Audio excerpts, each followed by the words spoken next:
you want to open your heart. Then you've probably already realized the limitations of not doing so, living with a blocked heart chakra, which means that you will never be able to experience the utmost degree of feeling, the highest form of love, and the deepest kind of empathic connection to both yourself and the entirety of your reality. If you were to experience only that kind of awareness, coming from the mind, your ego, the preconceived notions about yourself and reality, then all that you feel is separation and a desire to get through that separation. If you are to perceive reality only through the perception of your fixed self, then what you're dealing with is a realm of forms and you as a puppet attempting to pull the strings of your reality to create the kind of experience that you want to feel. However, without actually surrendering to the wisdom of your heart chakra, you will never be able to feel that degree of oneness, connection, and wonder that naturally emerges as soon as you yield to the heart's innate intelligence. Why wouldn't we all yield to our heart's consciousness and allow our hearts to guide the way? Well, this presents one of the deepest spiritual challenges of all, which is, are we willing to conquer those inner demons that obstruct the pathway to our heart's wisdom in order to allow the dropping of all illusions and surrender to the knowing that if we are connected to our hearts, we aren't dominating in our reality. We are actually allowing the expression of love to love through us, essentially allowing love as a frequency, as an action state of source consciousness, animating itself through the loving observer, through our experience, through our eyes, through our bodies, through our hearts, through our entire energy field. If we yield to love, we become servants to the expression of love consciousness or unity consciousness, which is this integrative flow state conspiring to spread more loving unity and alignment through us and into the world all around us. But this is an undertaking that is for the bold, for the courageous, for those souls that are willing to put themselves in a consistent act of being of service to themselves and others at the same time, never succumbing to limitations of the ego, to fears, to painful oppression, or anything that might limit their expression of love. Because to fully yield to love is to allow your heart chakra to be the main expression of truth in your reality, not to allow the brain or the mind or any illusions outside of you to create a distraction, but fully choosing to be devoted to this experience of letting love through you. Let's begin first by unpacking why this is so difficult for so many of us to experience. The heart within it stores a world of information that is emotional in nature. Every time you experienced pain leading to self-rejection, self-alienation, wanting to hide yourself, or if you felt any kind of heartbreak or heartache in your life, then this is information that is now encoded in the blockchain of your heart's intelligence. You then might feel, coming from the egoic mind, that there's this opportunity to close the heart altogether. Due to prior pains, disappointments, rejections, you might simply decide to turn off your own accessibility to the heart's wisdom, deciding to not have your heart broken, to not be seen as a loving, empathic soul, or simply to keep yourself from your own loving nature because you're afraid of what might come your way if you were to expose these abilities and attributes to everybody around you. You might also choose to limit your connection to your heart space because you simply don't want to feel the depth of what is already loaded in your heart's experience. You might not want to feel prior pains. You might not want to access sadness, grief, any kind of discomfort or trauma that your heart is still holding on to, which of course is connected to everything that you are unable to heal, forgive, understand, or empathically come to terms with. If to go deeper into this experience of what the heart may still be resisting, you find yourself experiencing this tug of war internally, where you know Your heart is teaching you a deeper lesson about what your feelings reveal has come your way in your reality.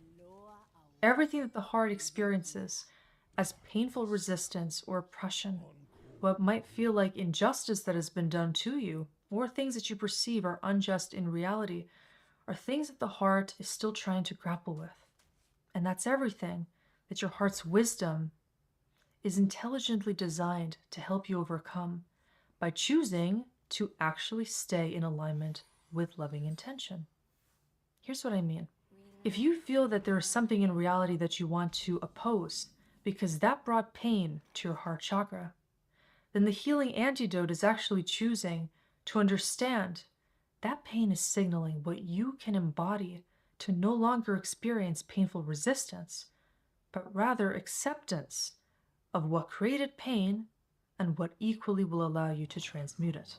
When you choose to understand that you have access to the transmutational power of love in your heart, you can choose not only to forgive those that first created that pain in your life or in your heart space, but to lovingly allow the acceptance of the lesson, which then allows you to become an even more powerful warrior of loving intelligence. By understanding that everything that brought you pain or that feels painful about reality is bringing you awareness about what you can do to bring more love into this world, you understand that your loving heart is not something to fear.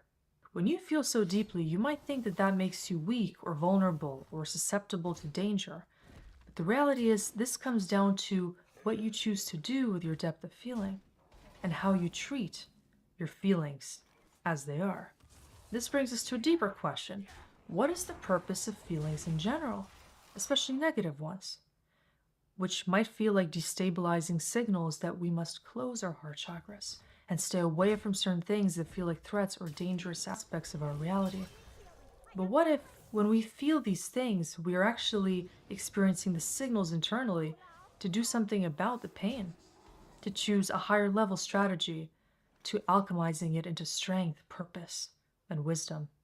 This is usually that gateway into a higher level goal and purpose that the soul wants us to embrace. But we can only get there if we choose to open our hearts even more when we start to experience pain, instead of shutting it down and choosing to be in the mode of this victim consciousness or closeness, which is us rebelling against the wisdom of the heart space altogether. The heart is an extremely resilient system. Even when you experience something like heartbreak or any kind of tension in the heart chakra, you have an opportunity to shape this energy into any shape that you wanted to take on to fuel a new geometry of your consciousness. You might choose to take what feels like fragmentation, splits, or tension that your heart has been building up and to morph that into an expansiveness that allows you to actually be more flexible, more fluid, instead of brittle in a way that might make you feel you will break if you ever experience that kind of painful challenge again. What this comes down to is how open you are to using any circumstances that may feel negative in nature that your heart is currently holding on to, and use them to become your most powerful, confident, and loving self. From a universal standpoint, this isn't even a question or an option. This is an inevitable aspect of human evolution. And if you choose to resist these challenges, the soul will keep pushing you into more difficult obstacles until you finally choose to surrender and to embrace the wisdom of love. What this might feel like is you continuously incur painful circumstances that challenge your connection to your heart, where you might feel like your heart is being punished because you are constantly dealing with certain painful relationship patterns, people rejecting you, or circumstances that just don't seem to be on your side. You may actually realize that all of this is mirroring your own antagonistic relationship to your heart, where you might be silencing yourself, rejecting yourself, or tearing yourself away from your own depth of feeling and the soft energy that can be located in your heart space, is where people may be subjecting you to that same kind of painful treatment, all to show you that this is what you are doing to yourself. If you feel that this is something that resonates with your experiences, first go inside your heart chakra and begin to warm up to the experience of what it is feeling. What is your heart's consciousness currently narrating as a story that is living within your energetic field? Do you feel the heart is resistant to a full state of openness because there's a depth of feeling that you don't want to explore? Perhaps something that you have been suppressing for a long time, or some emotions that you're not sure about how you will be able to handle if you simply open up those floodgates and allow all this energy to pour out. Maybe you will begin to witness a transformation in the energetic state of your heart, where you might currently feel that there's nothing going on there, nothing that needs to be felt or expressed. But if you sit with it, if you actually go into the depths of what your heart is feeling, you may begin to experience a stirring of energy. Some discomfort, some fear, some tension, or some sadness, waves of energy that want to be released and that simply need to be felt and fully allowed to ripple out through your heart space and into the entirety of your field. Very often we need simply to hold our hearts in a stance of loving acceptance, to allow for this energy to come through us and to take us into the emotional integration process that will naturally occur if we provide this kind of empathic space for ourselves. And this typically is what we didn't experience, which put us in this position of internal resistance in the first place. If you ever felt a coldness from other people that caused you to close your heart, to feel a fear of your own feelings, or a resistance to expressing them altogether, then the only way to heal this kind of split nature internally is to let yourself move into the opposite condition, to be there completely for yourself, to move into such a gentle place of nurturing yourself and actually choosing to listen to your heart's intelligence, that you stop trying to understand your heart and you simply allow it to guide the way. Now it goes even deeper than this, because once you start to listen to your heart, you begin to witness the unfolding of a power that is beyond what your mind can ever fathom lives within you. What you previously might have been trying to unlock or open or reveal is actually this untamable force that will begin to expand in you and through you if only you allow it to. This process that begins to emerge is your own witnessing of loving intelligence merging into your entire field of consciousness, which goes beyond an intention to become more loving. It's witnessing the transformation of love actually burning the energetic impurities, cutting through your illusions, healing your pain, and mending any splits in your field of consciousness if you let yourself surrender to that degree. Imagine this. You're going through an alchemical transformation, and you have yet to become the phoenix that rises through the ashes. Right now you're at the stage where you're afraid of this fire of love burning you, depleting you, making you feel that there is nothing left of your identity, which is typically the experience that people feel psychologically before they surrender to love and their heart's intelligence entirely. The reason why you might be afraid of opening your heart is because you feel that that love accessible through your heart space will render your ego obsolete. It might feel like it's actually the biggest threat to your sense of self, security, and comfort in life if your comfort and security in self is not currently in full alignment with love's wisdom. If that's the case, then what you're right now feeling is like you're on this tipping point between nurturing the egoic reality that is void of love, or moving into a space where you become a new vessel of consciousness once you submit to loving intelligence. You don't yet know what this transformation is going to make of you, and that's precisely the point. If you were to know how to become more loving, or what to do in order to be an expression of love, then that would come from your mind. That would be an egoic pursuit of trying to be loved without actually embodying that frequency of love. Once you allow yourself to be burnt of all those impurities, to let go of everything that feels like a painful trigger that is not allowing you to experience loving acceptance, empathy, and forgiveness, You begin to heal your soul in all these levels of karmic experiences that have been blocking you from experiencing connection to Source. When it comes to you awakening the truth of who you really are, you must go through this fiery transformation, becoming your elemental nature by surrendering to the consciousness of love in order to even understand what has been false, what in yourself has been created by experiences that are temporary in nature that don't allow you to fully experience love. And when you allow yourself to let go of all those things and become the essence, become free of all of these attachments and mental limitations that make you feel you are not lovable, or that you cannot love, or that you must do certain things to feel deserving of love, then you will connect to this innate self that is love.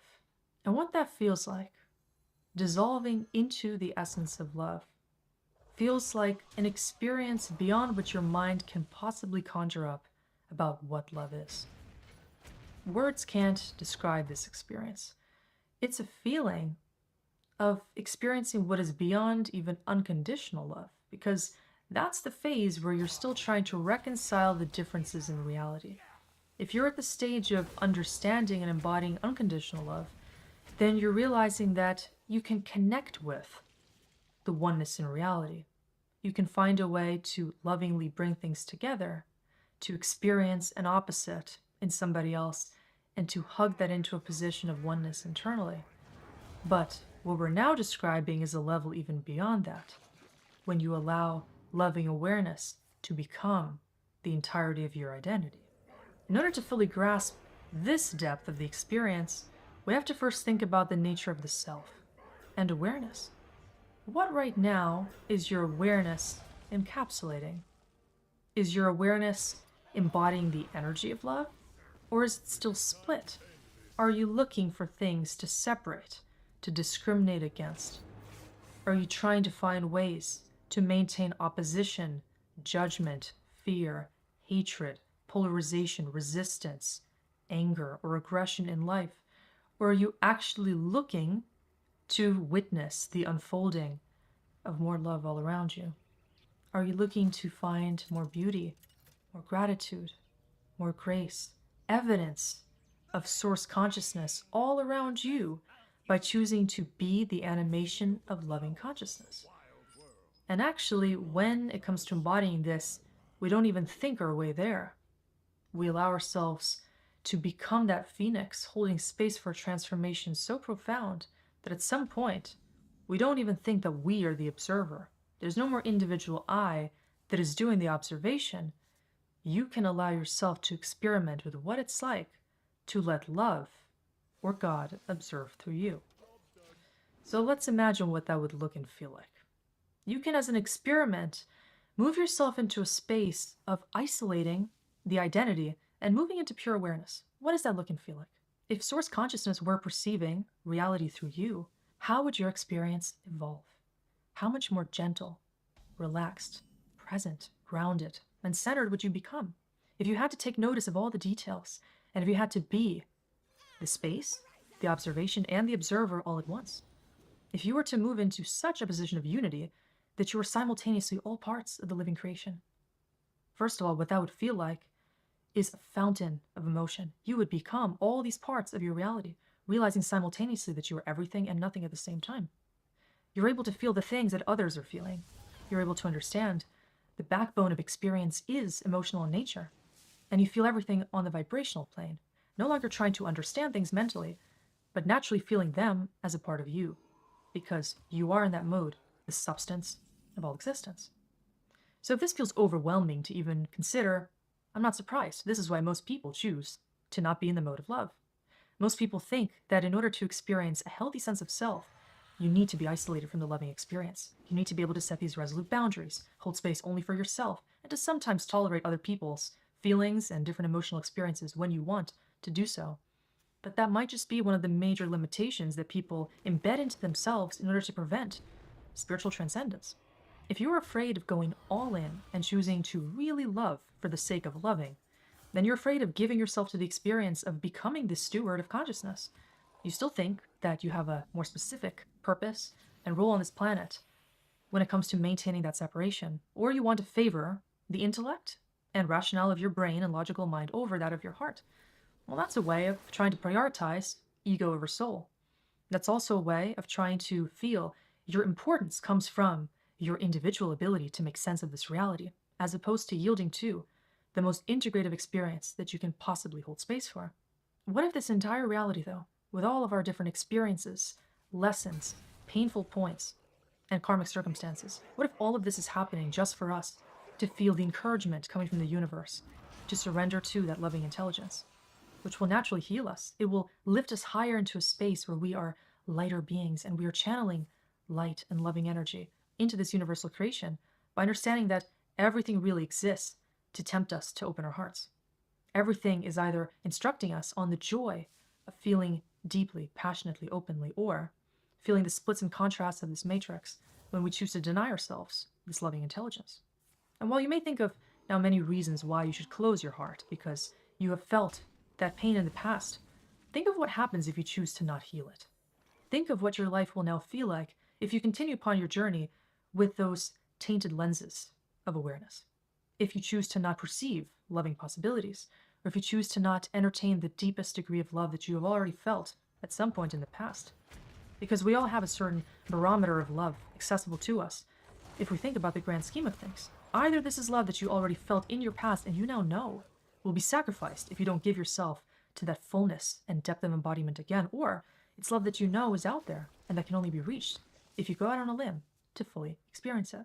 If you yield to your heart today, right now, in this moment even, then you will begin to experience a deeper dialogue emerge, which is always guiding you into the opportunity to be the most loving you can be. And that may be something that your brain is still trying to resist. Maybe you feel that if you give yourself completely to this experience of loving, you will be changed. You won't be able to control certain things that don't feel loving in nature, or perhaps that you need to say no to certain things and people that don't actually show you true love. Because love through this angle that we have been unfolding in this video is something beyond just a pleasant experience. If you choose to yield to love at this depth of unity consciousness, you can't entertain anything lackluster anymore. You can't entertain superficial relationships, attachments, commitments, things that your soul doesn't feel completely involved in. And so that means taking on the highest form of integrity that you can possibly imagine, living truthfully through a moral code that allows you to experience everything as an expression of loving intention, one that is coming from your soul and not your ego at all. Your ego will simply be like that puppet that is being pulled along for the ride. Your ego can enable you to experience more love if you choose to allow your fixed self to be that embodiment of it. But in order to open your heart, you need to decide that that heart is going to need to come first. It will be this portal of awareness that is consistently receiving more, feeling more, and guiding you into higher and deeper states of consciousness when you allow yourself to be recalibrated through this experience of deep connection and openness. That journey will bring you such immense meaning, understanding, connection, that you will never even feel lonely, separate, or vengeful again in your life. You simply can't. If you are experiencing yourself as an antenna of loving consciousness, well, then you will feel that the whole universe is on your side because you're on the side of loving integration. You feel at that point that there's no more self-importance to prove. You no longer need to be loved for your authentic self. You will simply feel that as an expression of love, everything that you do that is in alignment with that feeling state will bring you more love and connection, because such is the nature of that frequency. You will feel that everything in reality is allowing you to experience more loving connection, even if it is something that feels unfavorable to your logical mind, because everything will then be an opportunity to release, to accept, or to plunge deeper into your own depths of experiencing connection. Even the most opposite conditions in life are these blessings in disguise, affording us the opportunity to think about what can we do to embody that kind of love we want to witness in the world. And what's stopping us is simply our own inner inhibition, our own egoic pride to be separate from loving intention, when in reality this is the highest calling that we can take upon ourselves, to transmute indifference, judgment, or the pain of suffering into the opportunity to just be love. And for that we will feel loved by the entire universal symphony that demonstrates to us the joy of embodying this state of consciousness available to all of us at any moment when we choose to experience it.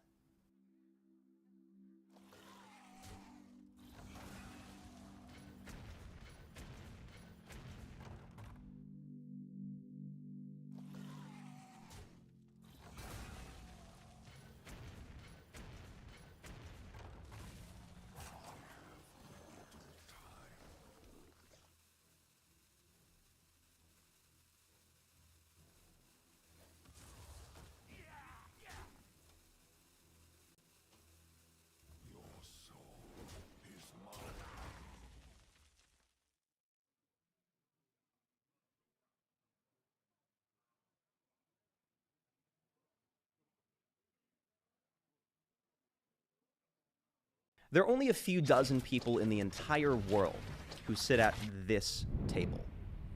This is the table for people who can think clearly, speak clearly, and are able to articulate their opinions, express how they feel, and people listen to them. They're what I like to call verbal athletes. And every verbal into chicken scratch that you're going to learn in this video about how to communicate well.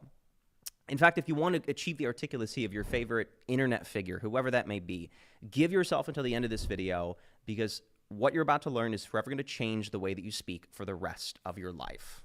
So, people have and always will champion clear speakers. In fact, if you go to any interview on YouTube of some historical figure, like Martin Luther King, for example, and you view the comments, you will find a deep reverence for the way that these people spoke. All of this is a skill. There's no such thing as natural-born communication. If you're not good at speaking articulately, it's simply because you don't know how to practice. And at the end of this video, I'm going to give you a practice routine that we actually give the elite speakers that we train. This here is commonplace society. Most people don't know how to speak. We're kind of all a troop of monkeys chattering and chimping around trying to be heard. And much of society is structured this way to keep us inarticulate, confused, and muted so that we can't fully express ourselves. The discipline of rhetoric and the study of articulate speaking is something that's been purged from schools because the modern education system is frankly structured to produce workers and employees, not people who can express and lead. And when people can't find their voice or can't say what they think, they beg for the people who do. And this is often how a lot of cults form, where you have lost individuals who are desperate to feel heard and understood, clinging to someone who sort of acts as their voice and becomes their intellectual savior. And the person who can express what other people are unable to articulate have an incredible advantage, usually make more money, and find more peace and fulfillment. Who am I?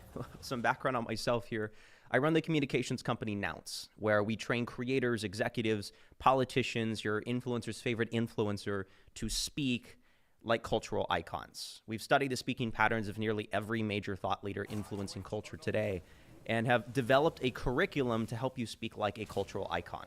I would ask, if you're interested, that you consider joining one of our next virtual Elite Speak cohorts. We diagnose your speaking struggles, bring in actors to role play with you, train you to use certain thinking frameworks, and how to create mic drop moments in your speaking so that you can become the leading voice in your field. So we need to first understand why most people struggle with speaking clearly. There are actually 3 stages of putting a thought into words that we need to unpack. The first stage is what I call inspiration. Inspiration is like raw materials that exist in the mind. It's wheat that we want to turn into bread. It's the idea. Next, we have conditions. So there are all kinds of conditions that can complement or complicate the process of translating our thought into words. For example, we might become anxious and experience that kind of tunnel vision that limits how much of our mind that we feel we can access. The conditions are like the millstone that grinds the wheat into flour. And finally, we have the presentation. This is how we package our thought, the words we choose, our sentence structure, volume, rate of speech. The presentation is best thought of as like the baked bread. It might be crunchy and delicious. It might be charred black and completely inedible. So let's talk about the first stage, our thoughts. So we live in a society that often encourages building what I have come to call the quotation brain pack. This is the storing and repetition of those sound bites that you can kind of easily pull from your back pocket. People feel like they have to hold on to everything that they encounter online or in a book or any form of media because usually they recognize some truth in what is said and they feel that one day that truth will be relevant to them. The problem is too much of this state produces what I like to call intellectual obesity. This is a very mentally unhealthy state where our thinking becomes scattered and neurotic. And we see symptoms of this all over in the way that people communicate today. For example, poor thought retention, or the inability to develop a thought longer than a few seconds. the use of vague words all the time, increased anxiety and anxiousness, not being fully present in the moment. You never feel like you're there with someone, excessive swearing. In fact, our company actually did a study on Gen Z linguistic patterns, and here's a spreadsheet of the most used words. If you look at some of these top words, it's not looking good. Other physical symptoms that we've looked into as a result of this scattered thinking are things like restless leg syndrome, which I've written extensively about.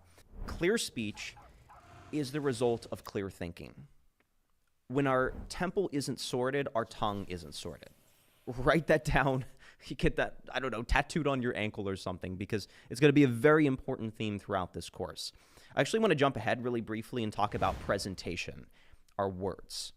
Now, every influential person that exists has developed some kind of a verbal brand. What is a verbal brand? Your verbal brand are the words that you choose based on your personality and based on your goals. So consider your favorite internet personality that you listen to. There are probably a few key phrases, a few key words that are part of the way that they talk. For example, I use these words a lot. Now, the same is true with your friends, with your family. Every person has words that they have a intimate relationship with. Your verbal brand is not the same as your vocabulary. So your vocabulary are the words that you know. And your vocabulary is usually divided into your surface lexicon and your deep lexicon. Your surface lexicon are those 500 to 1,500 words your brain unconsciously defaults to when you compose sentences. Whatever is coming to your mind when you're speaking, you don't have to think about it. Beneath the surface lexicon resides your deep lexicon. Your deep lexicon is made up of those 20,000 to 35,000 words you recognize but don't use. And we know this because we recognize nearly every word that articulate speakers say. So why is it that we struggle to use those same words in conversation? Well, because those words don't register in our surface lexicon. You know good words, they're just dusty swords in your armory. In order to speak well, you have to begin by developing a better relationship with language. And elite speakers are able to explore and explain the world around them in razor-sharp detail. And to use a word like that, like a phrase, razor sharp, this is what is known as the articulate effect. And the word articulate it's kind of a big fluffy word that people throw around online. No one really knows what it means. They just know how they feel when they hear something that they'll describe as articulate. This is what I like to call the articulate matrix. When a word or phrase is common and vague, it falls into this zone. When it feels uncommon, not used a lot, and precise, it often feels articulate. Now, if it's too precise and uncommon, it can fall into this danger zone, and we risk confusing people with our highfalutin polysyllabic vernacular, big words, and we often inflict ourselves with anxiety when we force ourselves to use larger words. It's never something I recommend. What's important to understand in all of this is that when you're in conversation, your brain naturally retrieves words from your surface lexicon. And it does this quite unconsciously. So how do we access more precise words? Well, it's very similar to taking a deep breath. When we stop to inhale and stretch our lungs fully, we feel a lot more replenished versus trying to replenish the oxygen that our brain needs through, a series of short, shallow breaths. What does this mean? Well, it means the longer that you pause, the more time that your mind has to go below the surface and hunt for the right words in your deep lexicon. The second factor that influences better word choice is repetition.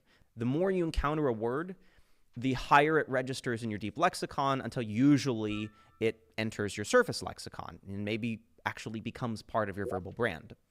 If you ever struggle to retrieve a word that you've recently encountered, it's likely due to not having yet heard that word from your own mouth. Your speaking apparatus, your tongue, your teeth, your mouth, your jaw, your larynx, if they haven't engaged a word before, you're not going to default to it organically because you don't even know what it sounds like to be used. So once we understand this, the next step is to begin finding good words and good phrases. What you have to learn in this process is that articulacy is not about choosing big words. because trying to sound smart it's a disease that you have to cure. If you want to speak well, you have to strip away every desire to impress people, because really that's when people are the most impressed, when you speak with clarity, conviction, and authenticity or realness. And I want you to understand that your presentation right here, the words you choose, is the product of all the language inputs in your life up until this point. The books you read, the videos you watch, the music you listen to, the words you hear from friends and family, from myself, etch language patterns in your mind that you imitate when you talk.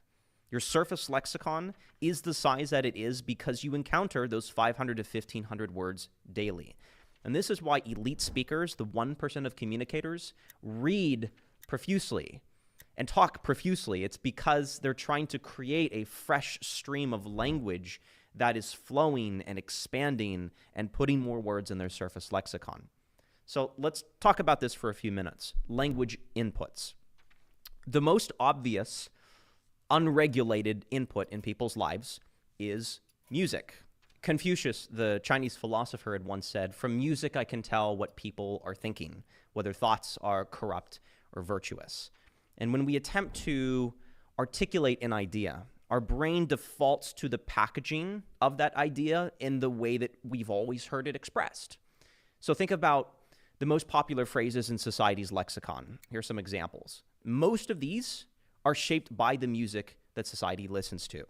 The average person consumes around 2 to 5 hours of music a day. That's 2 hours of programming yourself, minimally, to think and speak about things in a certain way. And your speech bears the weight of any idea you infect your mind with.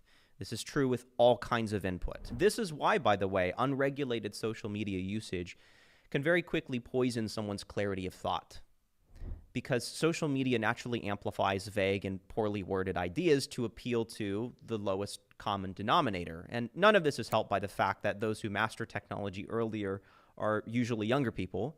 Younger people have a lot of immature ideas that aren't fully developed, and that kind of unclear thinking is what gets amplified, and then everyone thinks that that's the norm. That's what everyone thinks.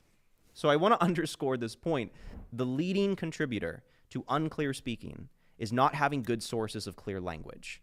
Now, I'm not recommending that you delete Spotify. I am recommending that you become more aware of what you feed your mind. In fact, if you want to audit your language inputs, I created this worksheet that you can use. I've used this for myself multiple times in my life.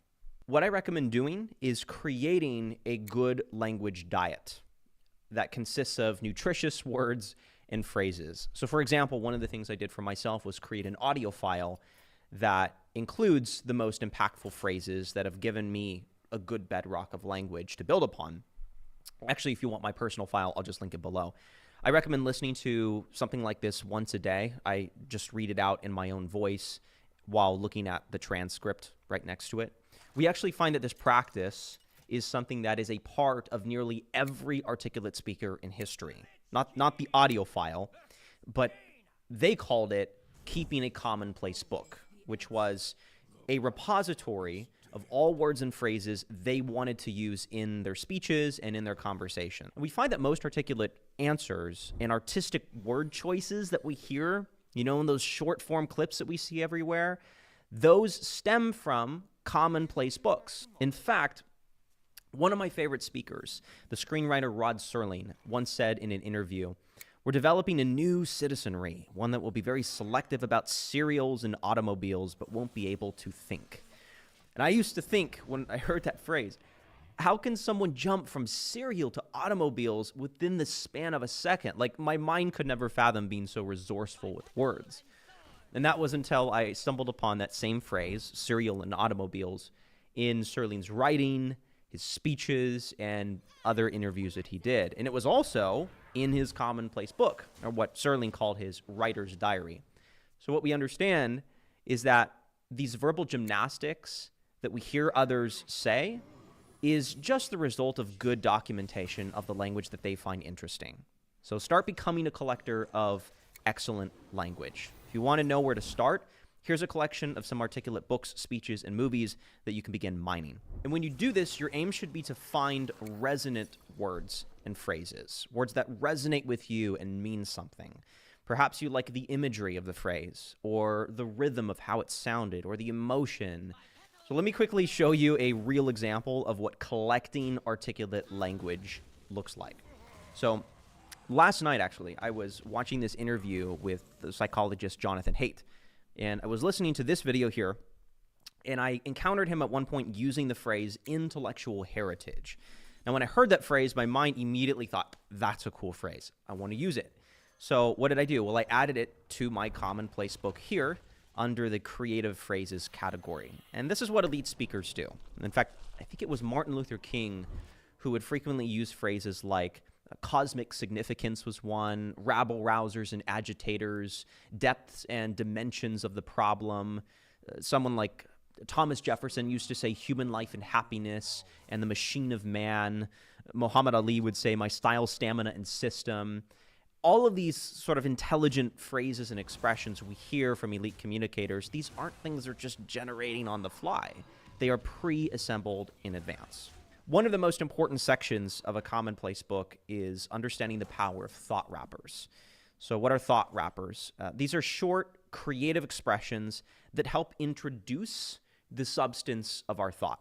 One of the epiphany moments that I had a few years ago was learning that you can cast ordinary opinions in a smart fashion by using specific phrases to introduce the idea. These are phrases like, something that I wish to add that will complement what this person is saying is, and then you'd introduce your idea. Or, this is very common sense, and I think many people miss this. Can I share an observation with you? Can I offer some pushback to what you just said? Hey, help me make sense of a puzzle I'm trying to solve. These are all thought wrappers. I'll actually show you an example of what this looks like in practice. In fact, in this next clip of the linguist Stephen Fry, try to identify the thought wrapper that he uses. The mental health question is a very important one, and it's fortunately one that is being talked about far more than it ever used to be. I had a rather terrible experience. In this example, Stephen presents his thought using this thought wrapper. This question is a very important one, and it's being talked about far more than it ever used to be. One easy way to think about thought wrappers is kind of as the runway before the takeoff of your main idea or your main answer. You can be confident with your thought wrapper and not confident with whatever the main substance of your thought is, and people will still interpret everything you say as confident, because how you frame the intro sets the emotional tone of your idea. So here's a list of thought wrappers for some of history's greatest speakers. I'll leave this resource below. When you know how to say things differently than most people, or set out on a very strong first step, it gives you a tremendous amount of confidence in continuing to develop your answer. This is one of those high impact things that we've seen change the way that people speak. Because many of us would be far more assertive if we knew how to introduce our thoughts well. Let's go ahead and return to our main graph here for a moment. All of this presentation that we've been talking about is important because it teaches us how to have better ingredients at our disposal that we can create better recipes with. Now, none of this matters if you're afraid to enter the kitchen, because keeping a commonplace book doesn't matter if you can't be at ease with yourself in the moment. When we're nervous or the conditions are terrible, we seek perfection with our words. We are over-analyzing the engineering of every one of our sentences. All of this, it sabotages our ability to access our inspiration and our intelligence. And no amount of fancy word tricks are going to make you feel satisfied with what you say. In order to be satisfied with what you say, you need to understand how to create comfortable conditions for yourself, which means we have to be ourselves. And when we are ourselves, we are satisfied with what we say. Now, this sounds rather obvious. However, most people are unable to do this. Most people are unsatisfied with what they say because most people are not themselves. Why is this? Well, we've looked into this a lot, and having worked with a lot of people, I've noticed 3 negative thought patterns that are preventing most people from being fully themselves when they speak. And I call these the 3 blocks to authenticity, the 3 lines of faulty code that are preventing them from creating good conditions for speaking articulately. The first is what I call the I need to say something because I'm uncomfortable with silence problem, or the babble problem. We speak to simply populate the air because uncomfortable silence is our worst fear. Don't you hate that? Hate what? Uncomfortable silences. Why do we feel it's necessary to yak about bullshit in order to be comfortable? I don't know. Problem is we just don't have a comfortable relationship with silence. Silence creates a centeredness in a person that's incredibly hard to fake. And I guarantee you that your favorite communicator, they know how to use silence when they speak.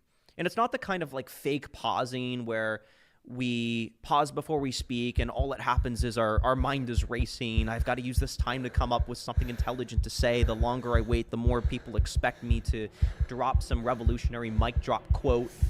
There's no room at this table for people who just talk to talk. When you just talk to talk, you put pressure on yourself to make sense. The exercise we give our students to address this babble problem is to sit in silence for 10 minutes a day.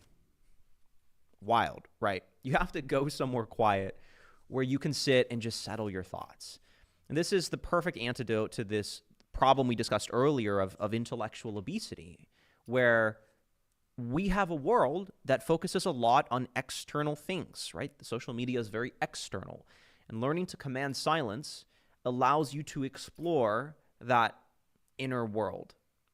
And the natural result of this is that you get very clear on what your values are, who you are yourself, and this leads to a deeper understanding of the way that you think. And when you have a deeper understanding of yourself and the way that you think, since clear speaking is a result of clear thinking, the natural outcome is usually a more peaceful presence and better clarity of speech. You seem a lot wiser because you're more at ease with who you are. And when you're at ease with who you are, everything you say feels aligned because it stems from a person who is grounded.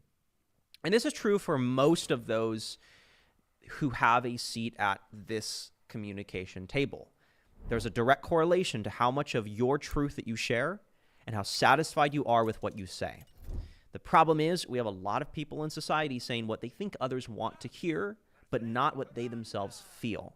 So we've removed one of those blocks of authenticity. Now there are two more lines of bad code that we need to solve. The second is the I always have to choose the right words problem, otherwise known as the disease of perfectionism. And perfectionism is one of those incredibly deadly speech cancers, because in order to speak greatly, we have to be okay with not sounding great. In our program, we have this stage that we talk about called perfection deception. Perfectionism we find to be really more of the avoidance of mistakes in our speech than the pursuit of the best phrases that exist out there in the catalog of language. And in studying this, what we've noticed is that the main cause of perfectionism in people is people who have a large response lag. So what is this? Well, this is the time between preparation of thought and then presentation of thought. Delayed responses. Delayed responses have become increasingly the norm in society because of, well, for one, technology and phones. We let emails sit around all day before we respond. We let a text sit while we give ourselves, 30 minutes to try to piece together the most perfect reply. We want everything to be a strike of lightning with what we say, how we communicate. And what this does is reinforce in our mind the habit of needing lots of time in order to say something adequate. This is simply not normal. Unless you were writing a letter like 100 years ago, most of your responses, they had to be instant. And this response lag was very short. And the closer that these two circles are together between preparation and presentation, the more satisfied that you are with what you say because you have less time to overthink. And when these two circles are nearly on top of one another, this is what people call flow, or the flow state. Flow state is where you're speaking as you're thinking. You've entered into a dimension that marries thought and speech, a harmony between your mouth and your mind. We like to often play this game with ourselves where we tell ourselves we need more time to access our intelligence.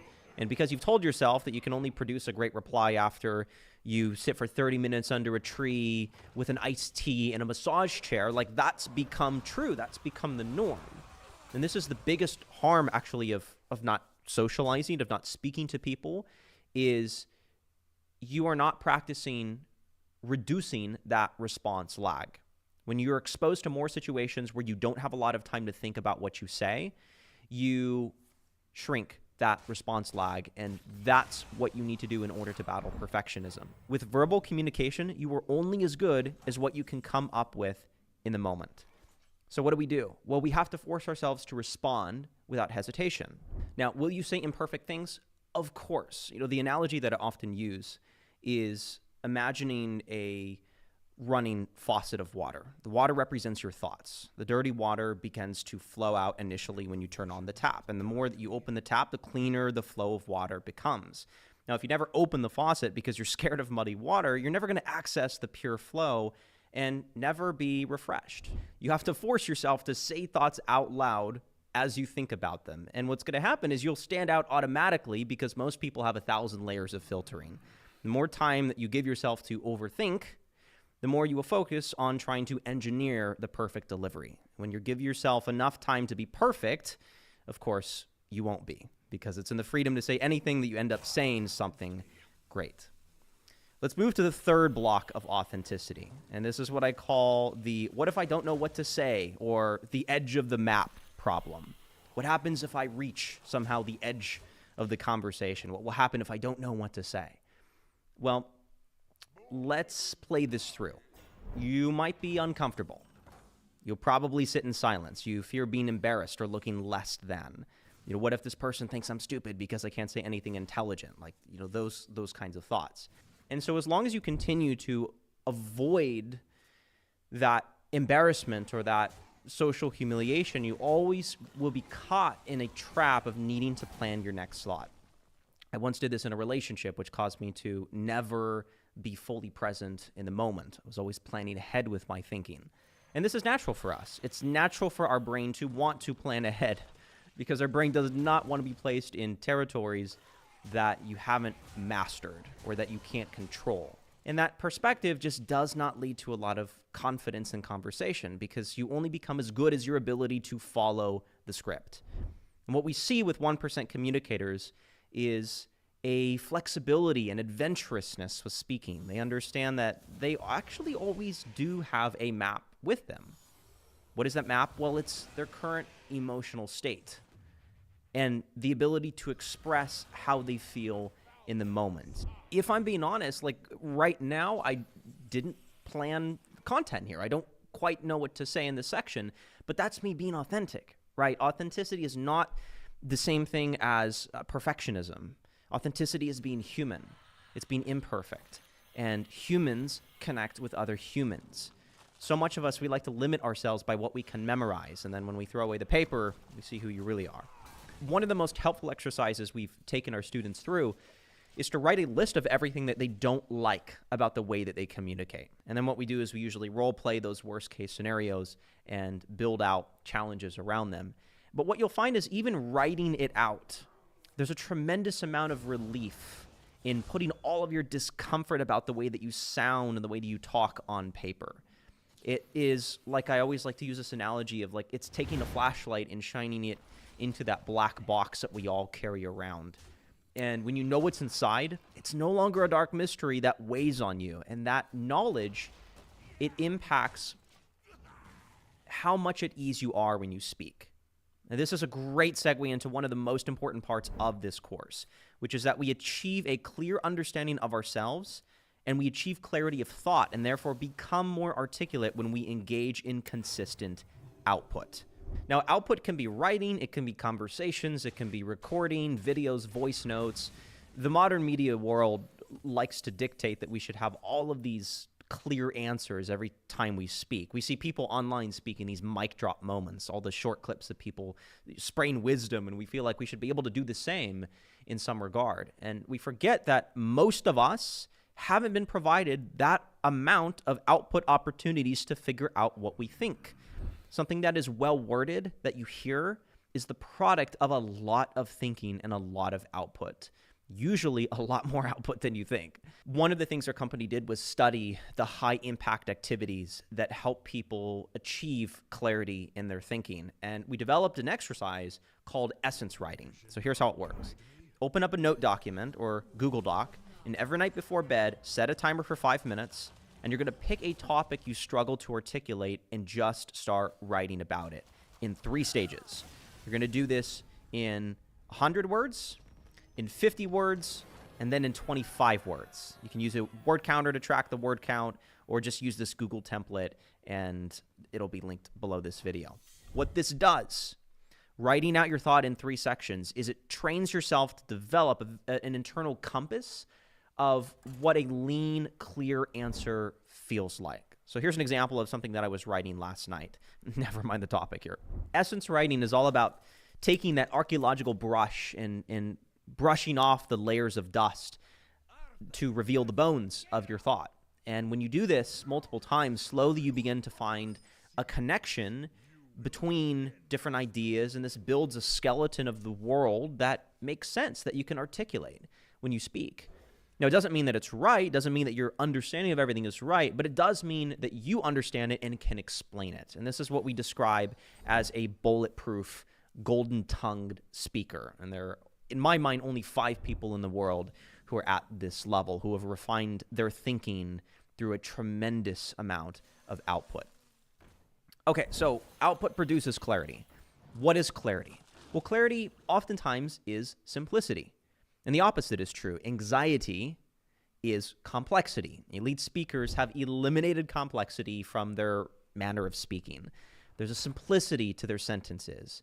In fact, one of the things that we've studied is the science of clear communication. And we found that in the clearest speakers in the world, their flow of information is usually limited to 1 idea per sentence. They've mastered this moving forward of an idea at a very digestible pace. And when each sentence moves the idea forward, there's no redundancy. The idea feels lean. I'll show you an example of this. In fact, watch this following clip of the American investor Naval Ravikant. Related to this is, the practice of meditation. One of the reasons why people don't like meditation or find it hard to meditate is because when you first sit down, all of your unaddressed problems that you've been ignoring come barreling up to the surface and assault you. And some of these have been sitting there for a decade waiting for you to address them. And I think the same thing applies in a business context. Like if you get busy, what happens is the real nagging problems where you're like, are we actually building the right product? Did I actually recruit the right team? Oh my God, I raised money from the wrong investors. In this example,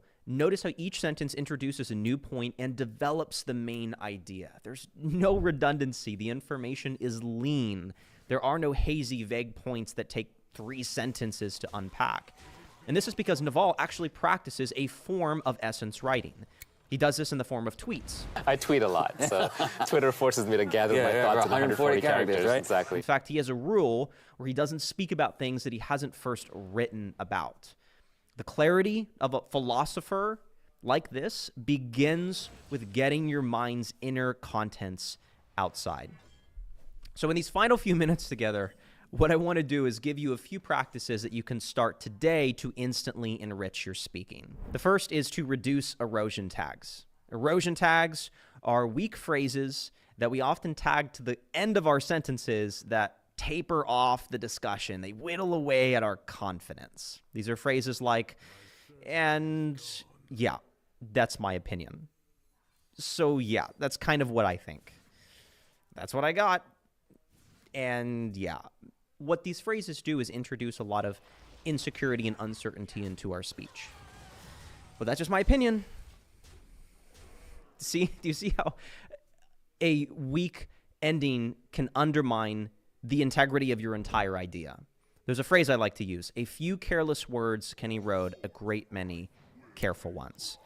When you feel, when you're speaking, that you're reaching the point where you're kind of exhausting what you wanted to say, and you don't feel like there's a lot more that you want to add, stop at that point. I could have said a lot more for like that sentence right there, but I stopped short. And the funny thing is you didn't know that. That's the beauty of committing to an end, is people always will think that you said everything that you wanted to. The next one is to commit to completing each sentence.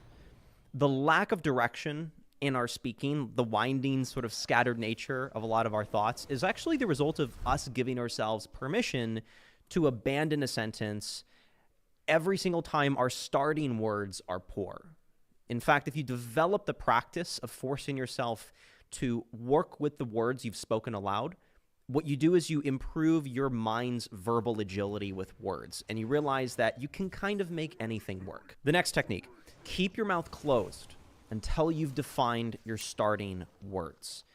The most vulnerable moment in our speech, particularly for those pesky filler phrases or filler words, like, it's always at the start of our sentences. If you refrain from that initial you don't let your mouth open and commit to it because it so desperately wants to lead with that, you will find that you'll be able to start your sentence with a strong beginning, and that confidence will carry through usually until the end of the sentence. The final and most powerful technique that I've used, in fact, several times in this video, is what I call the runway and takeoff method. Here's how it works. So think of a plane taking off. The first sentence acts as the runway, and at the end of the runway are a set of words that get repeated at the beginning of the second sentence. In this transition between sentences, this can be done with a single word or an entire set of words. What this does is create a very logical flow to your speech. And when you create a logical flow to your speech, listeners understand you. And when they understand you, they're more likely to be persuaded or moved by your words. So if you want to embody everything that we've discussed in this video and become a verbal athlete, check the links below. At Now, our vision is simply to help train the most influential speakers on the world stage. I'd love to see you there. If you want to shift to a parallel reality, you must become a parallel self that corresponds with that reality. As within, so without. You are not separate from the external world. In fact, you are the external world. Everything in your experience couldn't exist if you were not existing here perceiving it. It would cease to exist. It only exists because of how you exist, okay? So if you want to manifest a completely different reality, if you want a quantum shift into another reality, then you must internally shift to the version of you in that reality first. That's the only way to get there. If you think about the universe as a whole, you probably think that things are the way they are, and you can keep hustling and pushing on this timeline, and it's going to get you to a desired outcome. It's not going to if your desired outcome is on another timeline. Instead, you have to shift to the version of you who's on that timeline. What am I talking about when I say timeline? In the non-physical, okay, let's just zoom this all the way out. You have your spiritual self, your mental self, and your physical self. All of these are just different aspects and levels of consciousness, essentially. There's infinite consciousness, which is God and the source of everything. That is also who we are. Then there is the self-consciousness, which is your being. So that's your mind and your body. That is also who you are, but it's not all that you are. You are not just your physical body. You are consciousness. And the way that you know this is because you can observe your body. You can observe your mind. If you're observing something, that means you're the observer. So you're not just the thing that you're observing. How can you be? There's also another part of you that is observing these things. That is consciousness, which you can't see because you cannot see yourself, okay? Like an eye can't see itself. You cannot see yourself as consciousness, but that is your essence. That is who you truly are, okay? So when we descended into this material reality from the spiritual infinite all that is, this created a split within our being. And you have your higher infinite self and your lower physical self. This physical self tends to get caught in lack and limitation type thinking because this limited physical self tends to forget that you are also a non-physical infinite self. The way that this material world is set up is to instill us with the idea of separation. So when we come here, we are trained with all these ideas that we're separate from the physical, that things just are the way that they are. and that our consciousness is not really our true essence. We just are the way we are. We're going to live and die and disappear, and the world is just a physical thing. No, you didn't just fall out of a coconut tree, honey. Everything is one. We are all connected. We are all just little expressions of source, but we're also the full expression of source as well on some levels. So when we look at consciousness, you can know that you are more than your physical body because your consciousness can expand to everything around you. Just look at out-of-body experiences. I was doing the Gateway experience, the CIA meditation tapes they're actually on YouTube, and I could feel my consciousness begin to leave my body, right? It can travel, it can astral project, but even it can travel in the form of what you're placing your attention on, which tells you you are so much more than this physical body existing in this time, at this moment, in this dimension. So this brings me to my next fun little point, which is there are infinite parallel realities happening right now all at once. Time is a component in the way that we're experiencing it as this physical experience, okay? So if you were to zoom out and take the perspective of your infinite self, which was above and beyond the material world, you would be able to see all these timelines and all these realities happening all at once. There'd be no time to it. It would be all in one moment, okay? So if you want to conceptualize this like buildings, like floors in a building, this is an analogy from The Power of Kabbalah. You, with your human mind and your physical perception of things, you're on the 14th floor of the building, and you can only perceive the 14th floor. So you think that floors 1, 2, 3, all the way to 13, and 15 and beyond don't exist, because all you can perceive is the 14th floor. But in the non-physical, if you were to expand your awareness and your consciousness and raise it so that you could see beyond the physical limitations of this physical world, you'd be able to see all the floors existing all at once. That is what I mean when I say parallel realities. Each parallel reality exists as a different section or timeline all at once. Time is not a constraint. It only is a constraint by virtue of us being in this material world. And you can see this, guys, when you look at like super high consciousness people who have transcended a lot of the limitation of this physical world. Some people don't age. People experience time differently. There's a lot of anomalies in how we even experience time. Even if we don't have expanded consciousness, there's so many stories of people experiencing time as passing differently because of their state of being, okay? So get beyond the way that you're thinking. I'm trying to open up your mind here because this is not all it is. No matter how bad your life has been, no matter how stuck you feel, no matter how little money you have, how little success you have, how abandoned, rejected, heartbroken, out of the loop, boring, uninteresting, hopeless you feel right now, that is not the only reality that exists for you. We are not separate from the external world. We are the vessel through which the external can exist. If you weren't here perceiving your external reality, it wouldn't exist in the way that it does. You are the divine creator, okay?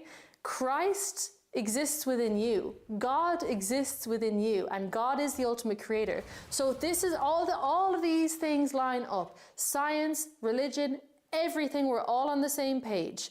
It is your being that is creating things. So you know how silly it is when you're putting things on a pedestal? You're the thing. It is you, and it always has been you. Whatever you're desiring right now is actually something that you're experiencing in a parallel reality. There's a version of you in a version of reality that's already experiencing that thing.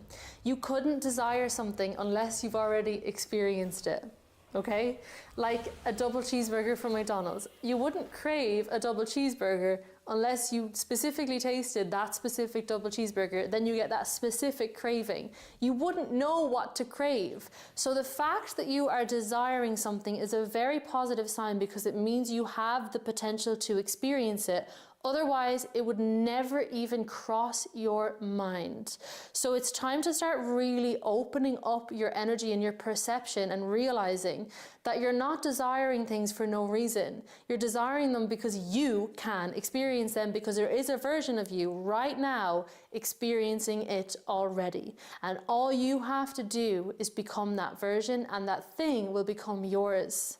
Everything that you think is so scary or difficult or challenging, let's say for example, you want to match up to the reality where you have a successful business. That version of you in that reality does not find it difficult. Maybe they find certain challenges, whatever, but that is natural for them. So in order for you to shift to that reality specifically, you must shift to the person who it feels natural to live in that reality. So let's get into the practical stuff. When we look at the self, you've got your spiritual, which is your energy. Oh, I don't know what happened to my handwriting there. Your mental thoughts and beliefs, basically. And then your physical, which is what you're experiencing with your 5 senses. When we look at the universe as a whole, everything, all of this is just energy. It's consciousness in different forms. And that's made up of atoms and molecules that vibrate at a particular frequency. The whole universe is just an experience of consciousness or energy vibrating at different levels so that it materializes in different densities. For example, we can look at physical is ice. It's the most dense and it's the most solid in material. Mental is water and spiritual is steam. They are the same thing. They're the same thing, but they're at different rates of vibration. So you see in the physical world what you are. That's what I'm trying to say here. Nothing is random. Nothing's outside you. You get and experience exactly what you are in your energy and in your thoughts.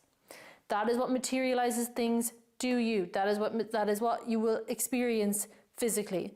You can't experience anything outside that. So when we look at you trying to go from timeline A to timeline B, your energy needs to shift and your thoughts need to shift. And the biggest thing within this is going to be your identity. So when you picture who it is you want to be, where you want to be, and who it is that's living that, and you can vividly imagine that and act as if you are that person, that's going to start to shift you. But there's going to be 3 things that get in the way of you actually shifting. The first thing is going to be your identity, your old identity, and all the attachments that come with that identity. The second thing is going to be your logic. And the third thing is going to be your resistance. So let's talk identity first. Essentially, let's do the practice first of you visualizing exactly where you want to go and who you want to be. Close your eyes and take a deep breath. Exhale it out. Okay. Picture clearly the reality that you want to be in, your desired reality. Is it a successful business? Is it a certain amount of income? Is it a type of relationship? Is it a place you want to live in? Pick one thing and picture it clearly. See it in a portal in front of you. Now walk towards that portal. Let your body adjust to that energy. And then step through the portal and stand in that experience as if you just climbed into the version of you who's in that experience and that dimension already. You just climbed into their body. Can you feel the difference between you and them?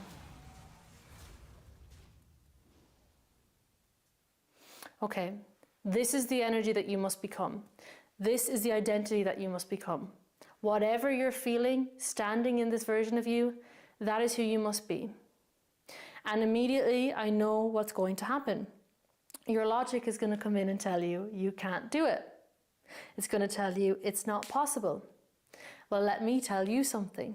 Logic is useless. Your logic of the old version of you is not going to understand how to make this timeline happen. The logic of the new version of you is going to understand.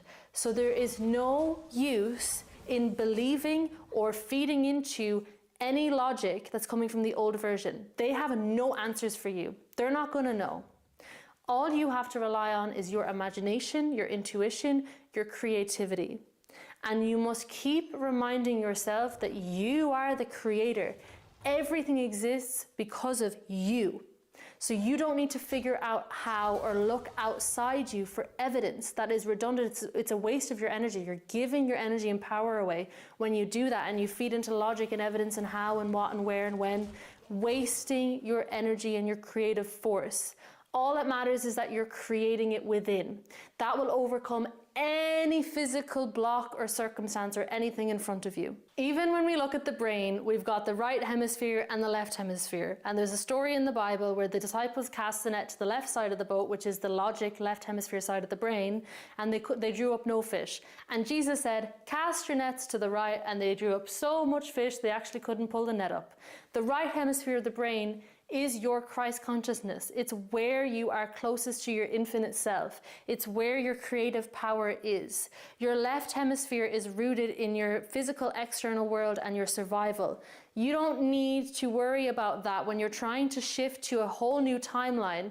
There is no use you running the same old neural pathways in that left hemisphere of this, and this, because that all needs to be let go. You have to drop completely the way that you've been looking and thinking about things. You have to drop the old story, you have to drop the old reality, you have to drop the old identity. So the minute that you feel yourself light up in your body and get divine inspiration to do something or to create something or to take a certain action or to think about a certain idea, do not let logic come in and crash your party. It's only there to keep you surviving in your current reality. That's not your concern anymore. You're going over here. You're leaving, so it doesn't matter. You don't need that logic to come in. So your logic is going to go, oh my God, hey, that doesn't make sense because this is what we've experienced physically. So hey, it's not going to work. You say, shut the fuck up. I'm the creator being and I decide and I'm going over here. So I don't actually need you parroting in my ear because that literally won't make sense actually at all from when I go over here. And remember this, your logic mind, it's actually very illogical to be listening to your logic because your logic is basing advice and things and concerns and fears and doubts and insecurities off everything it's perceived in the material world so far. That's less than 1% of what exists. Whereas your intuition, your right hemisphere, your creative being part of yourself is connected to the 99%, the unseen. It's your imagination. It's where you can play in the spiritual realm. So it's actually more logical to listen to the part of you that's connected to almost everything than to listen to the part of you that's only basing its advice off less than 1% of what exists. Remember that next time your logic comes in and tries to talk you out of something that your imaginative, creative self is lighting up about. Do not allow that to happen. Intuition, inspired action, creativity, imagination are the languages of God, and they're going to take you places that your current logic could never ever figure out. So stop listening to it. People have it backwards. You actually need to allow the delusion, allow the creativity and the just playing in your desire, I like to call it. Just play in your desire. Allow yourself to dream. Allow yourself to imagine. Allow yourself to just act as if you already have it, even though you can't see it physically. When you do that and you allow yourself to actually just hold your desire without talking yourself out of it because it's not logical. When you don't interrupt that playing with your desire with logic and you actually allow yourself to hold it in your being and in your body, it'll grow, it'll actually adjust, and it'll actually sink into your being where you'll actually accept it. And then your logic mind will shift. And then you'll get the exact how. But don't let logic come in first because it will kill it before it can even sink in for you, okay? So you see what I did there? I flipped it. You can't just come in with logic straight away. Your old logic is not gonna figure out how to get to this new thing. You have to allow yourself to be delusional, allow yourself to have that which you cannot see yet, allow yourself to believe that you are the creator being, which means you can have anything. And allow yourself to hold that desire and not try to make sense of it. And later on, when it sinks in for you, when you allow yourself to just have it anyway, regardless of your external circumstances, then the logic and the how will come in, okay? Then we have identity. In order to shift completely into the identity of the person, the version of you in your desired reality that exists right now, you first have to let go and take your attachment out of this identity that you have been. Easier said than done, because our brains think it's safe to keep going as we've always been. It is very, very difficult to fully sink into a new version of you when you're so attached to the old version of you. So I'm going to tell you to do something that I've probably said in every video that I've ever made, and I will just keep saying until probably I'm blue in the face or the day that I die. Meditate. For the love of God, meditate. Literally, for the love of God, meditate. Sit in silence and let go. Until you do that, you're not going to be able to shift completely into this new version of you, because you're still going to be attached to your old identity in the ways that you think, in the ways that you act, in the ways that you respond, in the ways that you do everything. It all feeds into your identity and who you are. You're running an autopilot identity at the moment, and you think that's just who you are. You're so in it that you can't see it. When you sit in silence and you slowly but surely start to detach and release your attachments from all your thoughts and everything, you begin to realize that you're not that identity, you're consciousness. And now you can take that consciousness back from that identity that you've been feeding into for your whole life, and you can finally see all these other possibilities, and you can select a new one and put your consciousness into that. But first, you have to sit in the unknown, this scary, scary thing that is just sitting in silence. Do you know, when you first start meditating, it is scary. I know it's scary. Even if I take a week off, it's scary. I go to sit down and I'm like, no. That's why I just try not to take a week off anymore. But you will be, for the first 5 minutes, maybe for the first 5 days, your mind is just going to be in your thoughts thinking, oh my God, this is who I am, this person hates me, I have this bill to pay, da da da da da, and thinking from the level of mind of this old identity. You're going to be just thinking the same old thoughts, firing the same old neural pathways.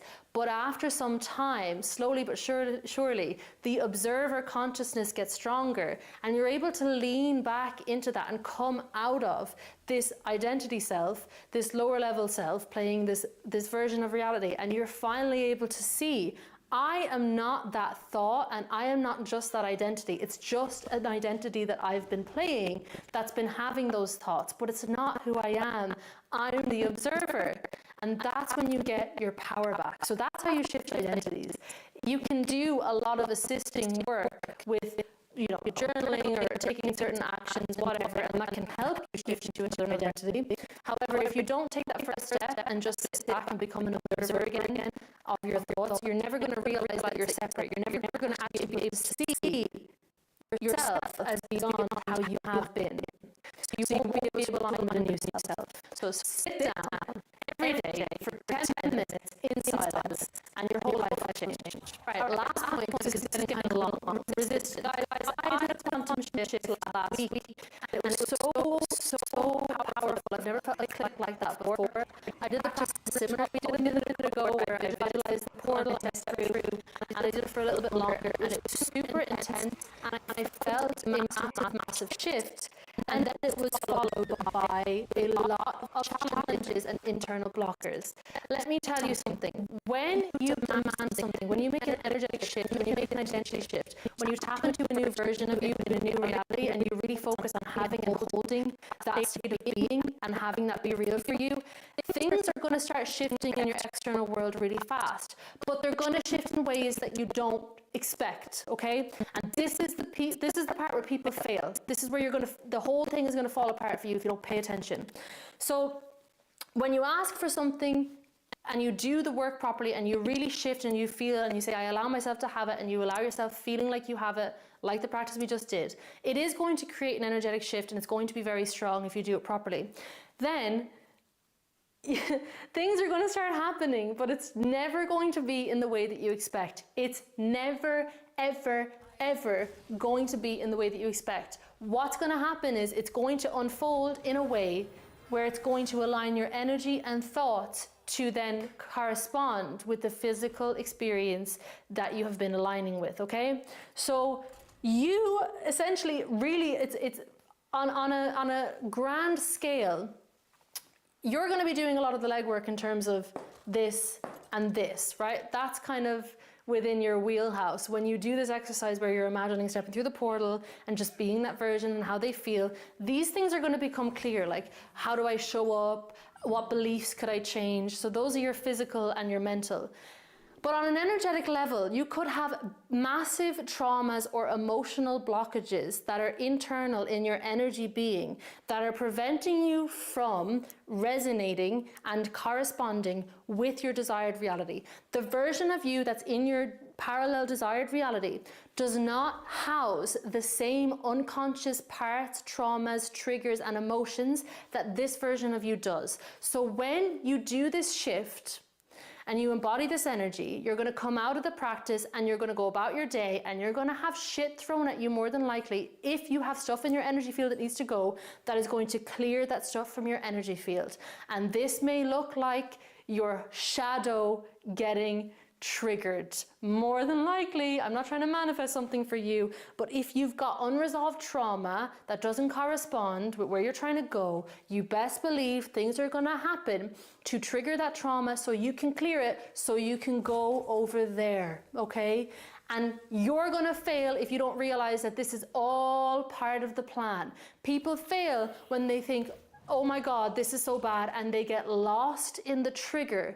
They zoom in, they get so obsessed with what's happening, what's wrong, oh my God, and they get so lost in the trigger that they don't see that this is all part of the divine plan. You're being shown this so you can shift. So if this is happening to you, because this happened to me, and it recently happened with a client of mine.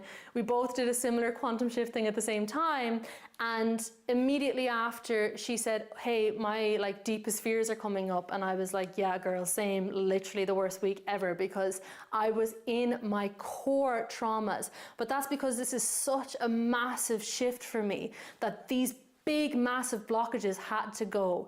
And I can't tell you what having that perspective can do for you. It's not that something is wrong, it's that you're being guided to go exactly where you're asking to go. It's just happening in a way that you wouldn't have planned or seen. You can't see it because you've got a limited perception, you've got a human perception, but the divine all-knowing mind is guiding you and showing you like, hey, look, this is what needs to happen now. If you've said you wanted to go here, you're gonna have to release this. And I'm sorry, it's gonna be painful, but on the other side, you get exactly what you want. So do not resist. Absolutely nothing can resist a non-resistant person. You must be like water. Whatever happens after you do this shift, just let it be. Flow through it. It's happening exactly as it needs to prepare you to become the person, the version of you in that parallel reality. So do not resist. Remember, you are so much more than your physical body, than your thoughts. You are consciousness, you are infinite, you are connected to everything, and nothing that is happening is random. So keep that higher awareness, keep that perspective, and keep recommitting to tuning into the version of you. So you're almost priming as this version of you, showing up as that version. You can picture and imagine that reality, picture and imagine that version, and then imagine stepping into that version. Do it over and over and over again. Don't let logic come in. Don't get addicted to your old self again. And do not, under any circumstances, resist whatever comes up that needs to be cleared. Those are the traps, and if you can avoid them, you are going to get there so fast, your head's going to spin. 1 second, fellows. I have lost my purple pen. Maybe I just can't. It seems a little dark. I'm just crazy. I'm extremely upset at the moment. My purple pen is eluding me. Oh, there it is. I am Ray, and your spiritual journey ends today, my friend. You see, the spiritual journey ends the moment you realize that there is no distance to the crows. They're back. The spiritual journey ends the moment you realize that there is no distance to the destination. And there is nobody to embark on a journey. Here's what I mean. Authentic bird sounds today. They say enlightenment is the ego's greatest disappointment, because the one who wants to get enlightened is the one getting in the way. Here you are, clueless. Not anymore. Trying to achieve something on the spiritual journey. you're trying to get enlightenment, or maybe you're trying to get peace, or maybe you're trying to get love or joy, or perhaps even trying to get abundance. But here's the problem. When you believe you do not have these things, you automatically create separation between you and them. Because here you are without these things, and now you're trying to get them. The problem is that these things are the default state. They're already yours. You cannot become enlightened. You are enlightened already. We are all born enlightened, but we become endarkened through the conditioning of our experience. What you're really trying to do, as Jesus said, come to me as little children and enter the kingdom of heaven. Why don't you? In this way, you're trying to get what you lost in childhood.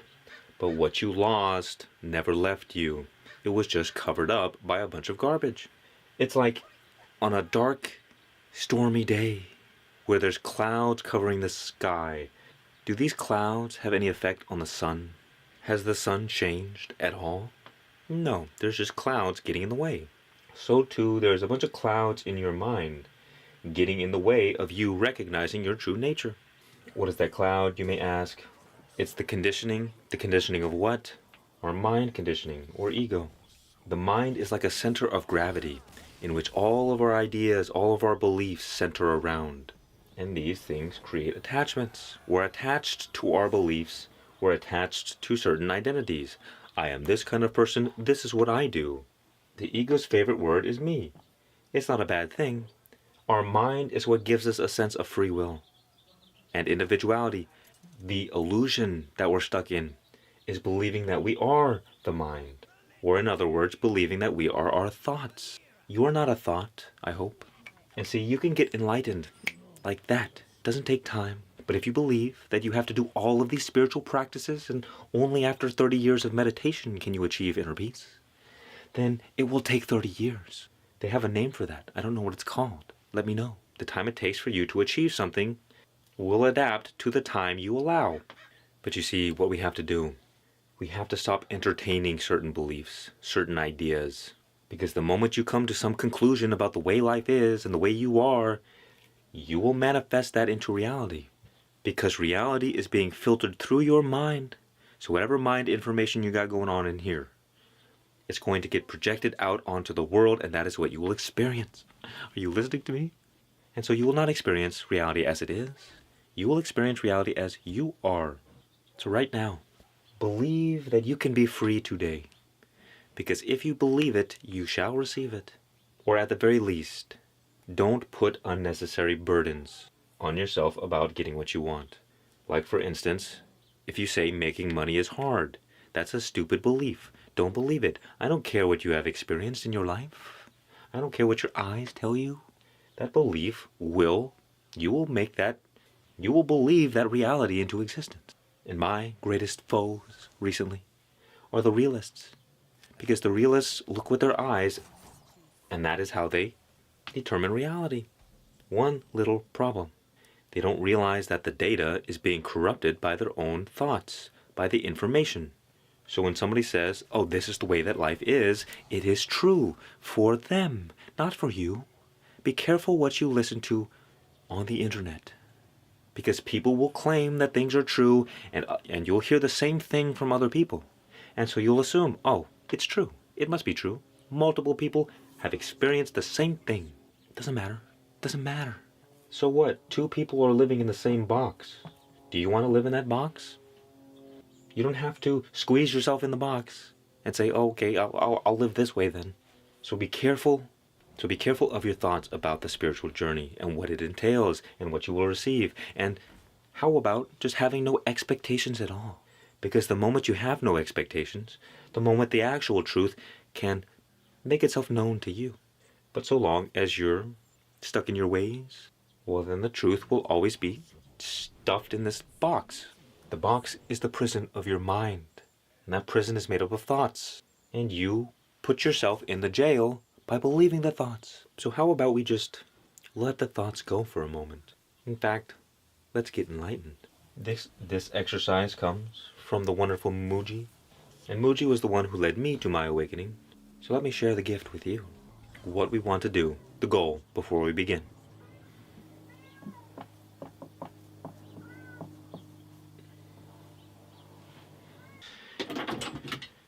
guess the cat's out of the bag. I have returned. No animals were harmed in the making of this video. What we want to discover is who you are before your name, because you did not come out of your mother's womb with your name stamped on your butt. I promise you that. Your name is just an idea that we have latched onto, and the name is the source of the identity. And so we have all kinds of stuff associated with this name. And because we've identified with the name, that becomes our experience. But again, who are you before your name? Who are you before thoughts? Because you exist. You exist when there are thoughts. You exist when there are no thoughts. You exist in deep sleep. You know that you exist. But as what do you exist? This is not a philosophical thing, by the way. Don't think about it, because a thought is just a thought. That's more thinking. Who are you before thoughts? What is true in this present moment? If you take 60 seconds to close your eyes and try to find the person you believe yourself to be, try to find your ego, what shall you find?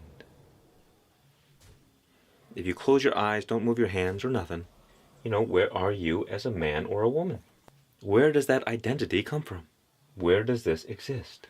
Don't feel around, just close your eyes and try to find it. Where are you even as a human being? Don't open your eyes yet.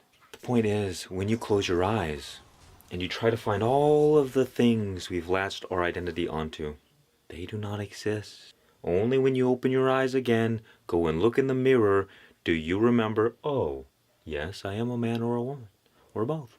Yes, I am a human. Oh, yes, I am my name. And then you go around assuming the same things about others, and they assume the same thing about you. But it's all just thoughts. It's all just imaginary. I don't know who you are. You don't know who I am. Even if you're a conjoined twin, you don't know what it's like to live in the other person's head. So you can only ever have an idea about the person, never exactly who they are. The point I'm trying to make is that almost all of our reality is assumed. But I say to you, what is not assumed? What is true? What are you? Please tell me this. And we can do the Muji exercise now. Let's just sit here for a moment. Just be empty. Empty, empty, empty. No thoughts, no future, no past, not even the idea of the present moment. No next, just be here. If some thoughts arise, are these thoughts not observed by something? What is that which observes? We'll do another exercise in a moment, but I want to make this point. In our reality, whatever it is that you observe cannot be you. Because in order to observe something, you need an object and you need an observer, the subject. So there's a process called self-inquiry, which is asking yourself the question, who am I? And the process goes like this. Anything that you observe cannot be you, because then who is the one observing it? So we go through our identity step by step. You look at your body and ask yourself, am I the body? You look at your thoughts and you ask yourself, am I my thoughts? And as we continue asking ourselves, as we continue observing, we must come to a place beyond the mind. Because so long as you're caught in the philosophical aspect of this, you'll continue on and on and on and on, never actually finding what you're looking for. The mind wants to grasp at something. It wants to grasp an object. But you are not an object, I hope. The problem is that when there is only one, there is no experience. Like the sharpest knife can cut through anything, like my swords. But the swords can never cut themselves. The hottest fire can burn anything, but the fire cannot burn itself. And the greatest scale can weigh anything in the universe, but the scale cannot weigh itself. So too, your eyes can see everything, but your eyes cannot see themselves, because you are one with yourself. And so we cannot see the observer directly, because we are one with that. We can only see our mirror reflection in the mind. So what this entails, it's you close your eyes and you just try to find that observing place. Where is it? Where is it? And the moment you find it, it's going to be so silly because it's right in front of our face. It's always there. And once you wake up to it, this was that simple the whole time? I spent my whole life struggling? It is more obvious than obvious. It is more simple than simple.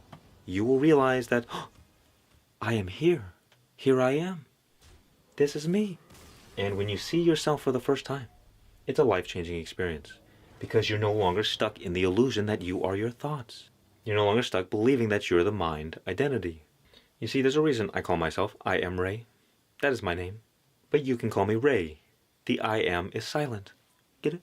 You are the silent witness behind all experiences. We believe we are the voice inside our head, but the voice is an object observed. We, in truth, are the silent one who is listening. You must find this. Find it. It's here now. It's here forever. You see, and the thing is, what you are in truth, your true nature as the I Am, its radiance is love, peace, and joy. So the moment you rest in this space, this observing space, over time, the more peace, love, and joy enters into your life. The more you enter into harmony, because you are the source of harmony itself. But the more you identify with your mind, the more you are cut off from harmony. The more you struggle, the more you suffer. The more problems you experience in life. You are the source of what you seek. You are heaven. And it is only our belief in separation that keeps us from our natural heavenly state. Because think about the idea of God, for instance. Most people would agree that God is eternal, that God is omnipresent. God is everywhere. And so if God is everywhere and is eternal, that means God is everywhere always. And if God is everywhere always, it means that God can never be separated from you. And most people would also agree that heaven is synonymous with union, and separation is synonymous with hell. Separation from and union with God. The closer you get to God, the more you enter into heaven. The further you stray from God, the more you enter into hell. But we have already established that God can never be separated from you. All separation is an illusion. The moment you realize this, all of hell dissipates. It doesn't exist. It's only illusion. Evil only exists because of ignorance. We believe evil into existence, but in itself it has no existence. You are already in heaven. You're only dreaming that you're not because of your false identification with your mind. That is all. And what happens is that the moment you realize that you are already one with God, you enter into Christ consciousness. If you didn't know, what I'm sharing with you here is the same thing that Jesus was sharing with you 2,000 years ago. It's just people get it all twisted. And what is unveiled over time is that you see the oneness with everything. You see the divine play of God, and you're no longer caught in your own individual story. You no longer take things personally. Sometimes you get caught back into the game. Sometimes you get caught back into ego, and that's okay. It's all part of the fun. Because the game of life wouldn't be fun if God was just, okay, I'm God, I get to do whatever I want. Have you ever played a video game and you use the cheat codes to just win the game automatically? What's the point of that? It's not fun. God experiences reality in the limited form. To enjoy the experience of limitation. To forget its true nature. To rejoice in the act of remembering. Because what will happen as you resonate in this teaching, in this wisdom, you will discover that all your worry, all of your fears, all of your concerns about everything in life, poof, gone, forever, for all eternity. You will realize that you are eternally free. You no longer concern yourself with ideas like hell and suffering. In fact, this realization sets you free from suffering. And every spiritual saint who ever existed would say, this is the most important thing you can do in your life. Because until you realize this, you are on a never-ending wheel of suffering and struggle. But once you seek first the kingdom of God, now you can play life fearlessly. Because you realize there is no death. You are the eternal life. You are the light itself. So what power does the darkness have in the presence of the light? What power does death have in the presence of the life? That is why Jesus could resurrect the dead. Nothing, they got nothing against Jesus. What are they going to do? Nothing. There is no force that can stand against you. There is no power in this world or in hell that is not given authority by God. But what happens is that if you're stuck in the illusion of separation. First, illusion is the same thing as darkness and ignorance and unconsciousness. And so the source of all evil is ignorance, believing in separation. So long as you're in here, you're under the influence of the forces of darkness. You're stuck in an imaginary world in which the demons rule. And what happens in this illusion, you will experience fear, worry, all negative emotions, suffering, guilt, shame, struggle. Life is a nightmare. But the moment you become free from the illusion, you step out here. All of these things begin to go away. And you realize that the default state of reality is perfect. That God's creation is perfect. And that the only reason it wasn't perfect was because you were judging it. You were judging yourself, you were judging others. If separation is illusion, that means the truth is unity. And if the truth is unity, it means there is only one. God is the only actor, playing through an infinite array of different characters. So when you judge another person, you're not judging the other person. You're trapped in an illusion. You're actually judging God.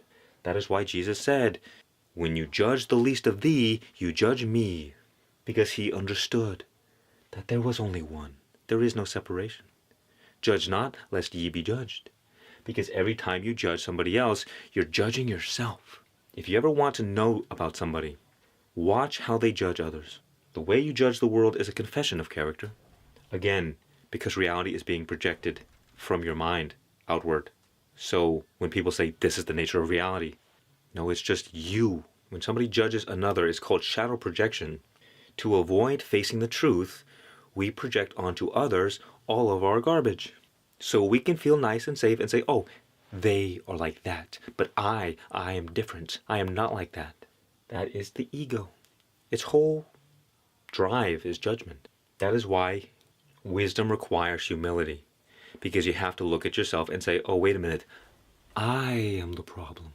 And just take it a step deeper. It is your mind that is the problem, your ego, which gives us the sense of separation and creates the illusion of the reality we experience. This was one of the first stories told in the Bible. The Garden of Eden. In the Garden of Eden, what happened? In the beginning, Adam and Eve were at one with God, and so they were in paradise. But what happened? They ate from the tree of the knowledge of good and evil. Duality. Separation. And so they were banished out of paradise into this hell realm, where now they struggle and experience a lot of suffering. What is called original sin is ignorance. Because as we've discussed, God can never be separated from you. It is only a veil covering your eyes that prevents you from seeing this. And what the story of the Garden of Eden is, it's our origin story of our evolution as a human species. Because brain waves, which are electrical impulses in the brain, determine the way we experience reality. What are brain waves? You could say energy, it's electricity, but it's frequency and vibration. So vibration is the motion of energy. Frequency is how fast that energy is vibrating. And so as we evolved higher mammalian brains, we developed brains that could produce higher brainwave frequencies, higher intelligence. Think about how information goes through a telephone wire. How fast your brainwaves oscillate determines how much information can be processed at any given moment. So people who have the fastest brainwaves, they are considered more intelligent than everyone else because they process information faster.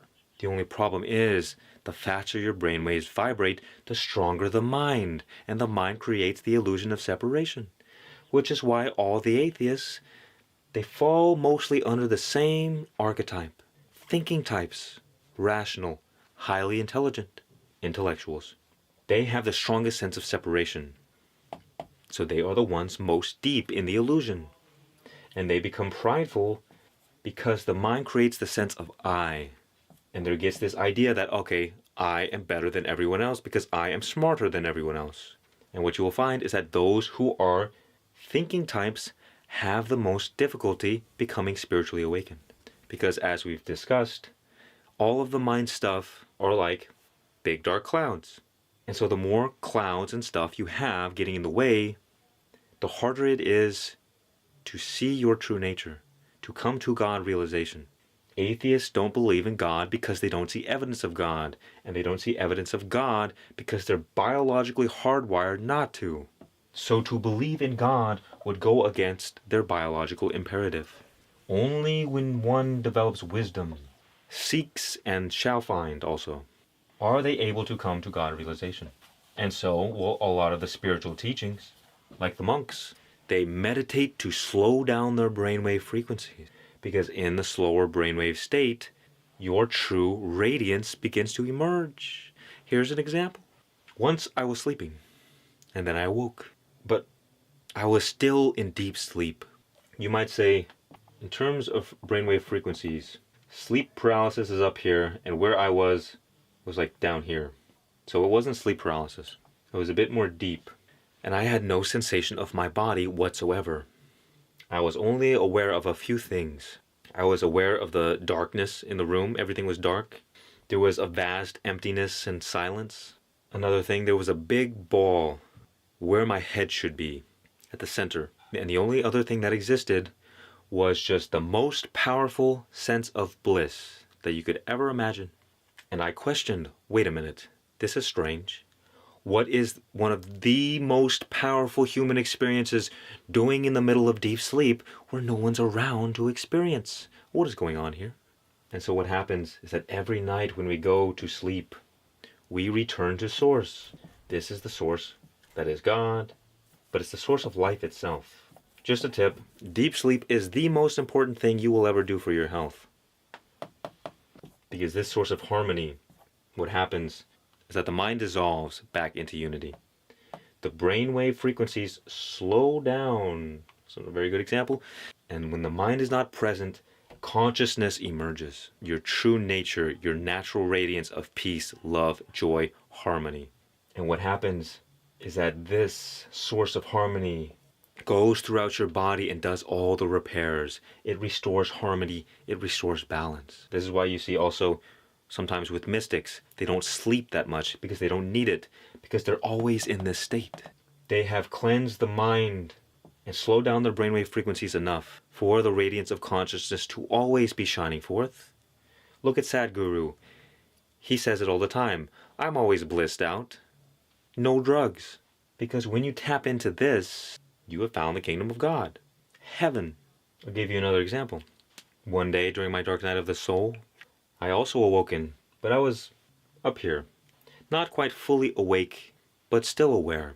And it was nice. Just a comfortable, nice, joyful feeling. Peace.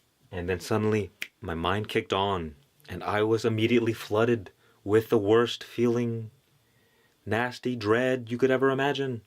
Pure negativity and cortisol. And so it makes you think, well, what changed? I was just relaxed in the best feeling ever. And now I'm suffering miserably. What is it? It is the mind that kicked on, which separated me from the natural radiance that is, because my mind was stuck with all of these different attachments, all of this garbage.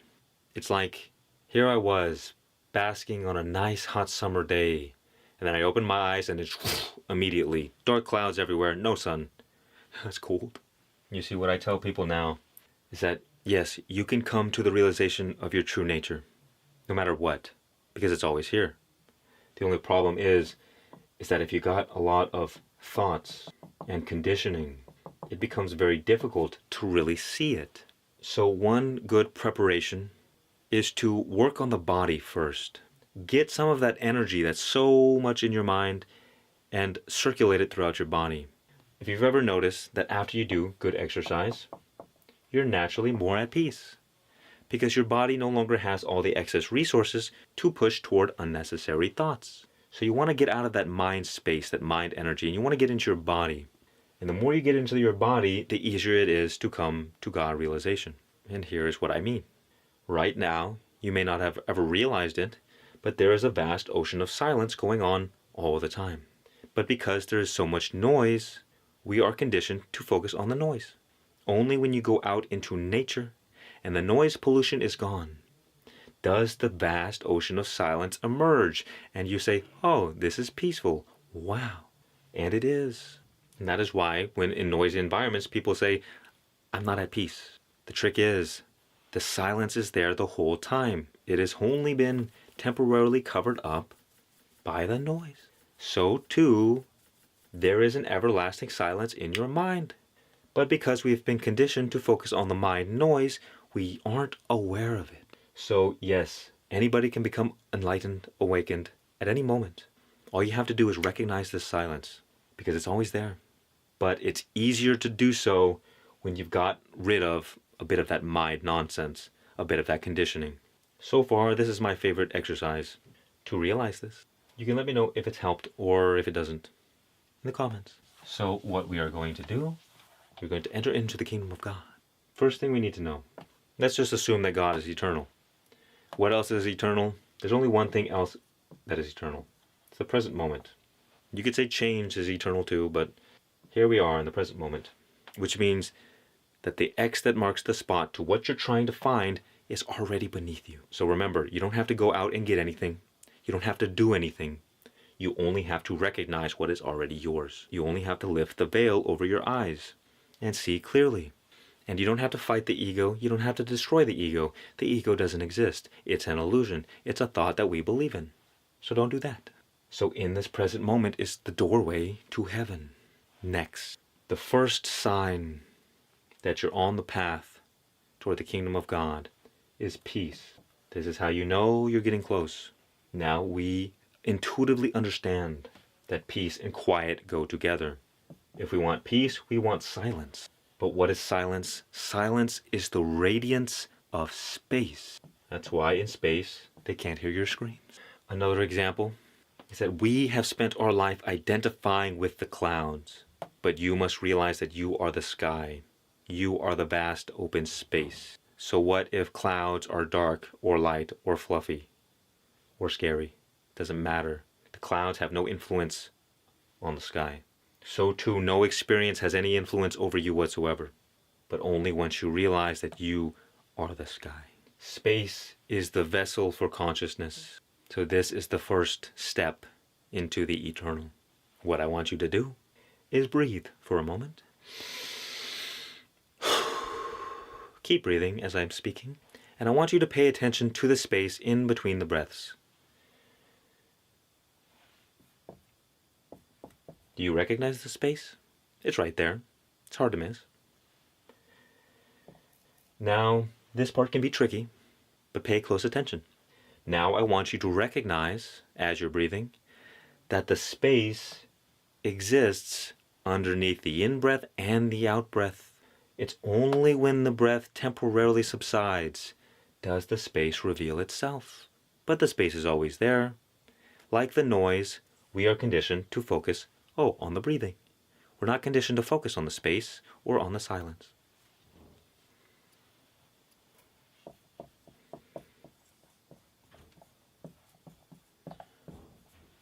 So once we see the space, then we go to the next step, recognizing that it is an eternal space. It's always there, no matter what. From the moment you're born until the moment you die, there is always this inner space. And you may even notice that if you focus your attention outward to the environment, you will kind of sense the space. It's hard to really describe nothingness, but you can get an idea. And if you turn your attention outward and then inward towards your body, you will see that the outer space and the inner space are the same space. It's only separated by the boundary of your skin, the sensations that you feel. So what we want to do is recognize this space. And what this is your safe space. What does this mean?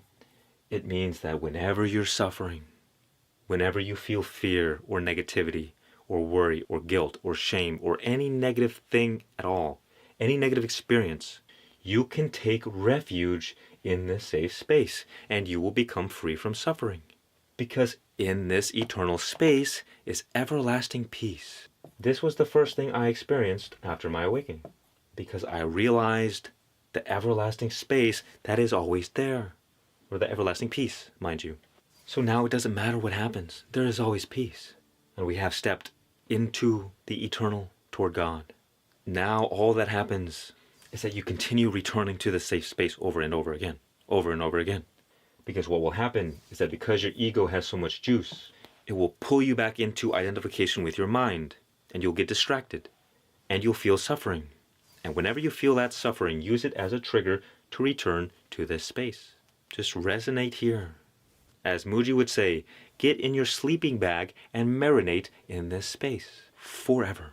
Because why would you not want to experience everlasting peace? In the beginning, it will take some effort.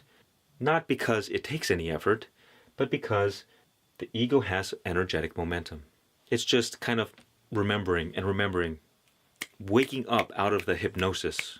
And you see, in this space, you may or may not see, but there is a presence.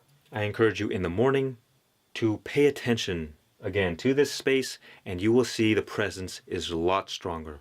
Because in the morning we have this afterglow effect of going to source, of being immersed in the bliss of God, and that feeling lingers for a bit. But what happens? We just get up out of bed, the mind kicks on, takes up all that juice, and uses it for its own selfish gains. Unfortunate. So I encourage you, sleep in just a little bit, and don't allow your mind to just wake up so quickly. But in the morning, marinate in this space, in that presence, that good feeling, that joy, that peace, that love. It's the comfy feeling that makes you not want to get up out of bed in the morning, but focus on it with intention. Realize what you're doing, because you're reconnecting to your natural radiance. That presence is the I am. It is like the light and the warmth of the sun that you are, the eternal Son of God. If you want to understand God, just put all the stars in the universe and put them together. And then you put all the space and you put it together. Just put all the stuff in the universe and put it together. Now you see the vastness of God.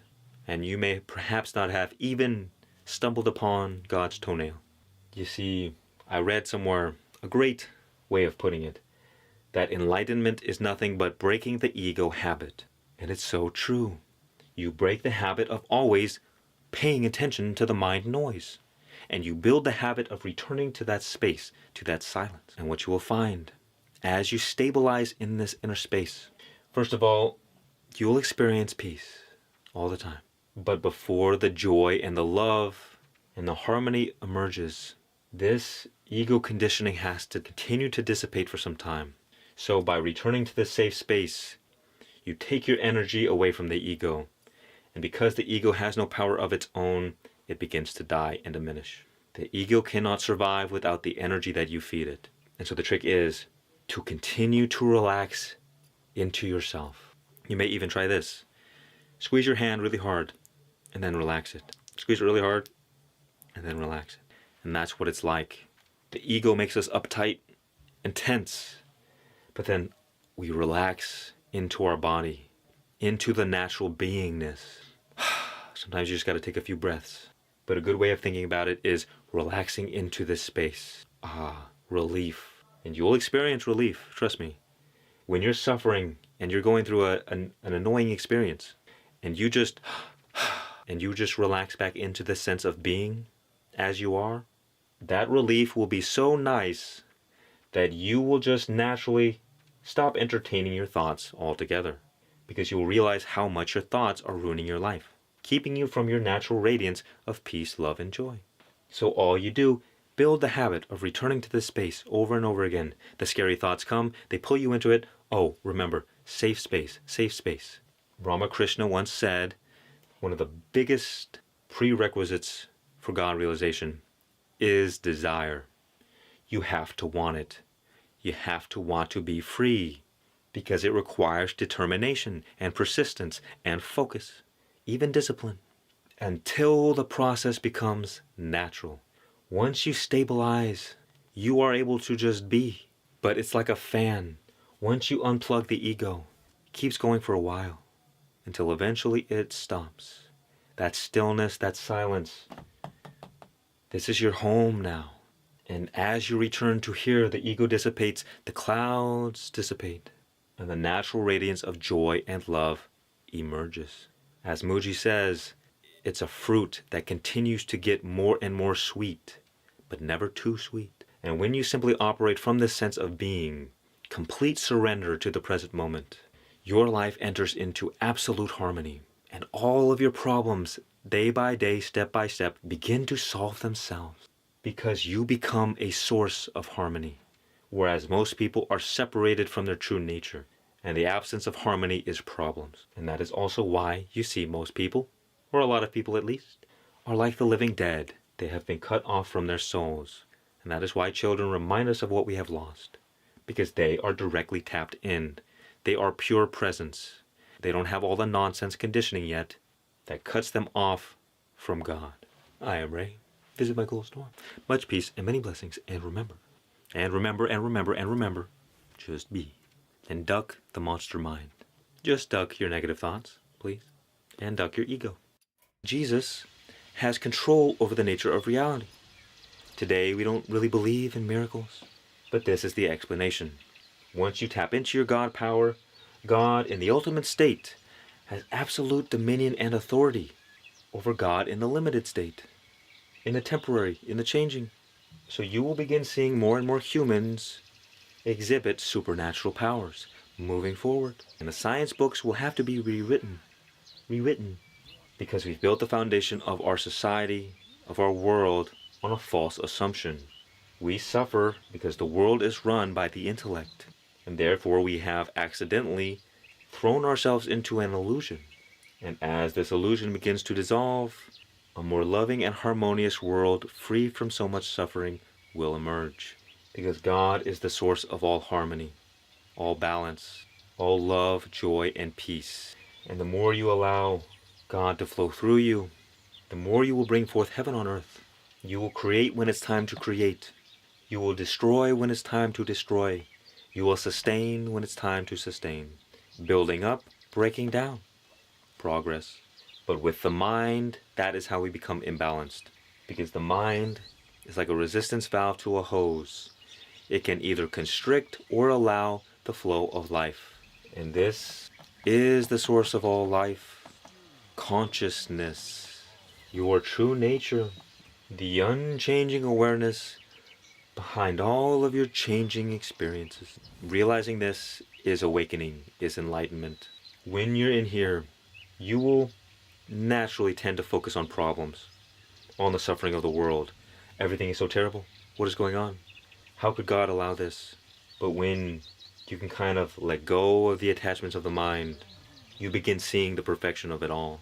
Because you need destruction and you need creation, chaos and order. And evil is just the byproduct of that. Even imbalance and balance. Okay, we're getting off track. What else is there? My train of thoughts. You see, people ask, why does God allow evil?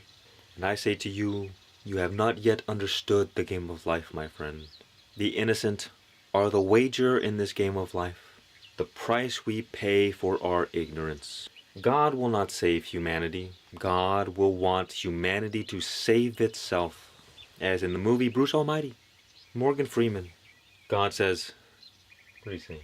Everybody wants me to do everything for them, but they don't realize that they have the power. You have the power to create a better world. You have the power to stop tragedies. But as a collective, we have to rise to higher states of being. Because in our ignorance, that is where death and destruction is created. Death, in truth, is the imbalance between the two fundamental forces, destruction and creation, chaos and order. And harmony is the balance of these two forces. And what you will see, what I believe, as I previously mentioned, as we become more and more aware, as we raise the collective consciousness, you will stop seeing such tragedies in the world. You will see us heal many diseases that have plagued the world for a long time. Many of our problems will begin disappearing, and we will begin focusing on the things that truly matter, not taking advantage of each other, not blowing each other up, but we will strive one step closer to heaven on earth. But it all begins with you, becoming free from ignorance by becoming aware of the true nature of reality. And whether you do that through science or through spirituality and religion, it does not matter. Do both. Because those who seek the truth are not prejudiced. The truth is in all things. So don't close yourself off. To be closed-minded is neither scientific nor religious or spiritual. As they say, knowledge is power. So step into your power. Recognize it. Because those who do not know their power, they have no power. You are made in the image of God. You are a divine creator. You have the power to create any life that you want by directing this God power with your mind. And at the extreme end of this, someone like Jesus can completely command reality at will. At the end of the day, most of us want the same thing. A more loving world. And so you see, spirituality and religion, if not grounded in practicality, is not useful. Beliefs don't matter. What matters is if the framework from which you live your life serves you and the people around you. We have to remember that science and religion and spirituality, they're not opposing forces. So don't get it twisted. Seek the truth everywhere and master you, and you shall master the universe. I am Ray. Visit my cool store. Much peace and many blessings, and remember, just be. Just love yourself. Self-Care Sunday. You're enough no matter what you do. Raise your self-esteem. Just be more positive. Is this great advice, or are these messages the very reason you hate yourself? Because you understand you should love yourself and not be so hard on yourself, but you have no idea how to do so. So you do a bit of research and you read one too many self-help books and absorb the advice of one too many influencers, and you come across these two words: self-esteem. And you're told by increasing it, you can solve all of the problems in your life. All you need is a bit more positivity. But the origins and consequences of this psychological concept are a lot darker than you think. So strap on, because we're going to explore this together. I meant strap in. Not quite sure where that came from. To understand the origins of the self-esteem movement, I have to take you back to the mid-1980s and briefly introduce you to a man called John Vasconcellos. He was the bloke who started this whole self-esteem movement, and he was a Californian politician, and he argued that most personal and social problems, such as domestic abuse, gang violence, drug addiction, poor academic achievement, or what have you, were the result of low self-esteem, and by simply raising it, it would act as a panacea for us all. In other words, the solution to all problems is self-love. But to save you the full backstory in case you find that stuff boring, he quickly turned his political campaign into a quasi-religious movement by manipulating research findings, resulting in the Western world becoming obsessed with this idea that in order to get ahead you just need more self-esteem. In the late 1980s, schools then caught onto this idea, offering participation trophies to kids, fueling the belief that no matter what you do, you're special. By 1986, 86% of Californian schools had implemented self-esteem programs to help children. Unfortunately, however, in trying to create a culture in which everyone is special, this movement has managed to create a culture in which no one is special, but everyone believes they are. If you want to go deeper into the backstory of the self-esteem movement, feel free to check out the article I linked in the description by a famous writer who researched it called Will Storr. Wanted to give you the option to go deeper if you wanted to. But reading the fragile origin stories of this psychological concept didn't surprise me, because I've had an issue with psychologists and self-help gurus telling people to just love themselves more for a while now. But moving on, let's now cover the issues with self-esteem. First of all, let's begin with this idea of why everyone gets a trophy no matter what is an absolutely terrible idea. Well, think about it this way. Burning your hand on a hot stove is a good way to tell yourself where you stand. Because here's the thing you need to understand about self-esteem, which we're going to define and get into ways you can boost your self-esteem after, but for now let's stick to the issues. The problem is, the reason people who are well accomplished, successful, or who have overcome multiple obstacles and have certain attributes have higher self-esteem is because of all of these things. They have higher self-esteem because they're successful, because they have accomplished things. So what we're going to cover in this video, which is important that you focus on, is literally something we're going to call authentic self-esteem. which is based on a fair assessment of your strengths, your weaknesses, and your achievements. Because the main critique I have of self-esteem is, okay, the modern self-esteem movement tells me that no matter what I do, I should feel good about myself. But what if I'm a bully? What if I'm a narcissistic bellend who cares nothing about other people and just treats people like crap? What if I'm a young kid and I go to school each day and I beat people up?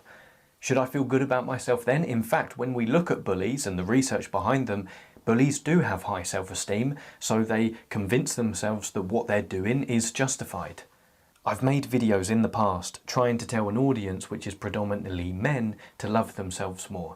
And for me, when I absorb those messages, it doesn't work. When I tell other people to listen to those messages, it also doesn't work. But to go one step further in why telling people to love themselves doesn't work, you have to understand what happens when you go on social media. Because considering just how much social media affects our lives and how much a part of our lives it is, it would be pointless not to mention it in this context. So you're a young woman and you go onto social media, but what are you bombarded with? You're bombarded with images and videos of other women who are incredibly attractive. They're like models. They have the perfect skin. They have the perfect pose in each photo and video to show off their voluptuous body and attractive physique.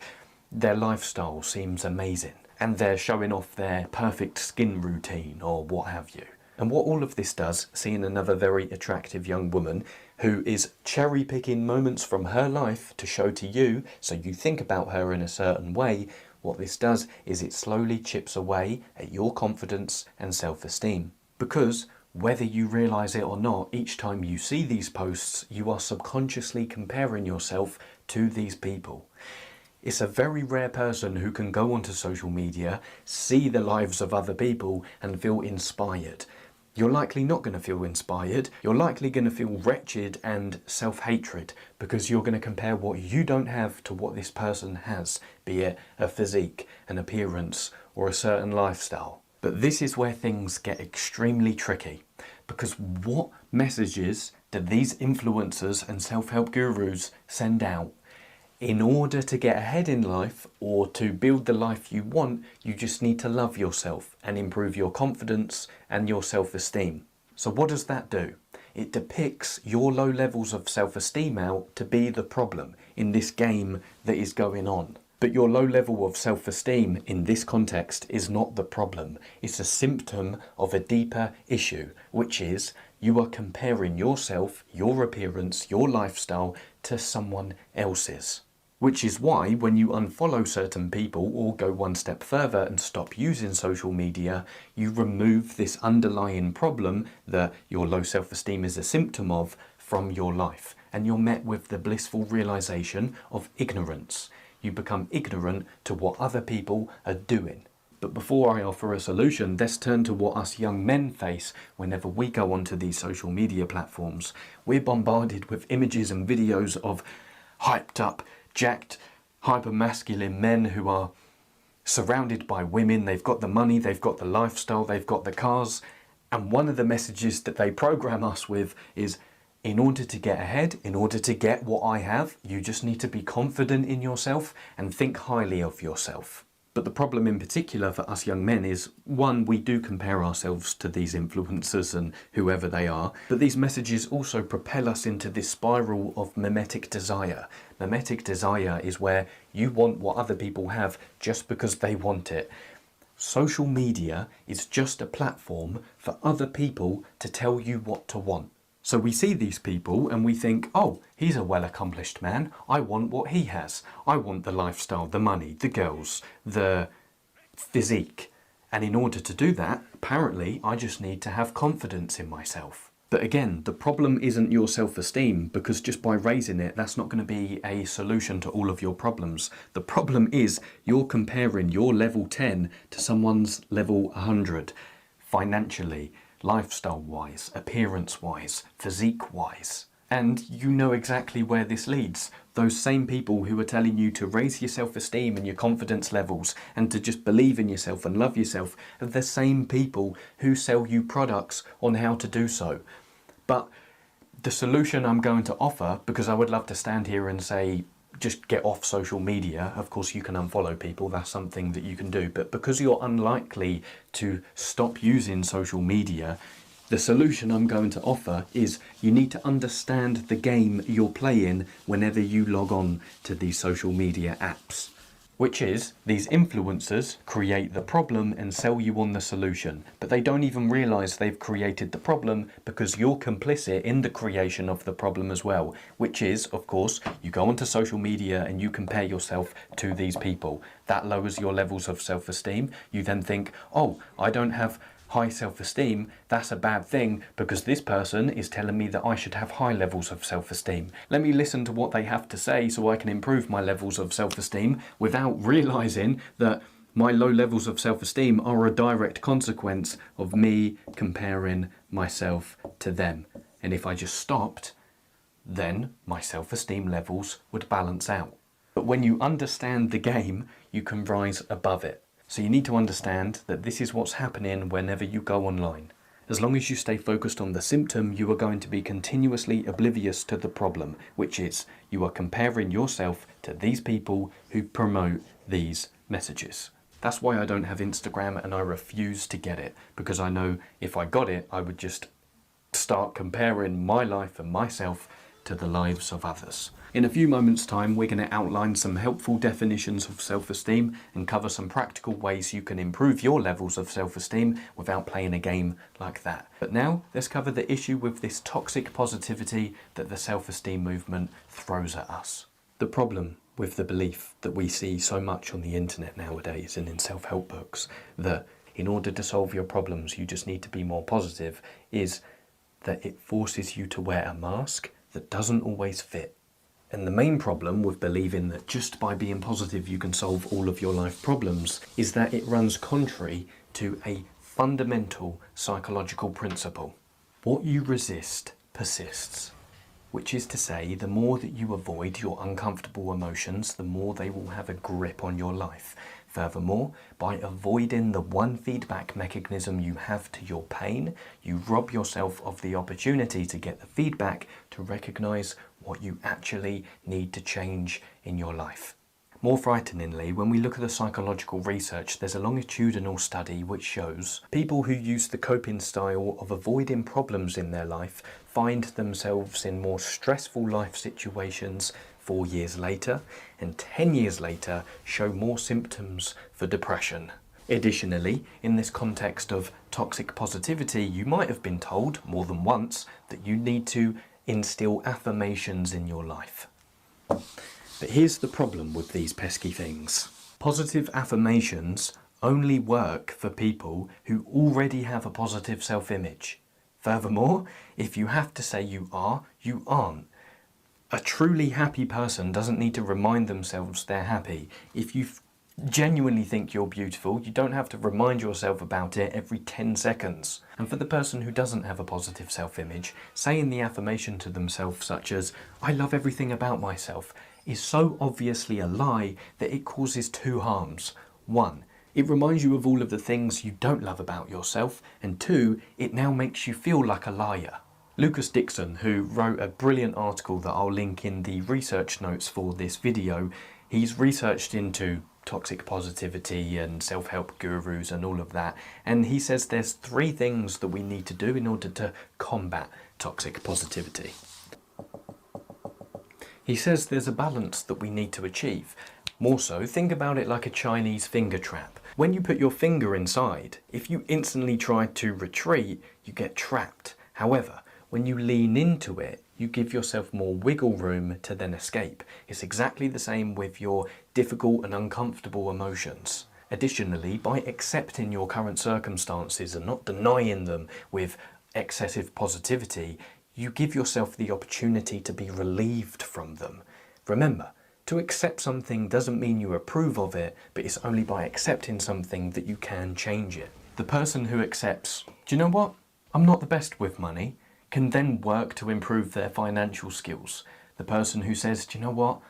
I'm not actually the best at relationships at the moment," can give herself the grace to improve her communication or relationship skills. But the 3 things Lucas Dixon suggests is, number 1, notice the forced positivity from others. Notice those moments when your friends, family members or colleagues are trying to reassure you into positivity by saying things such as, don't worry, it will all be fine, you just need to be a bit more positive and things will work out. Also notice when you begin comparing your life to other people's life on social media. Always remember the game you're playing.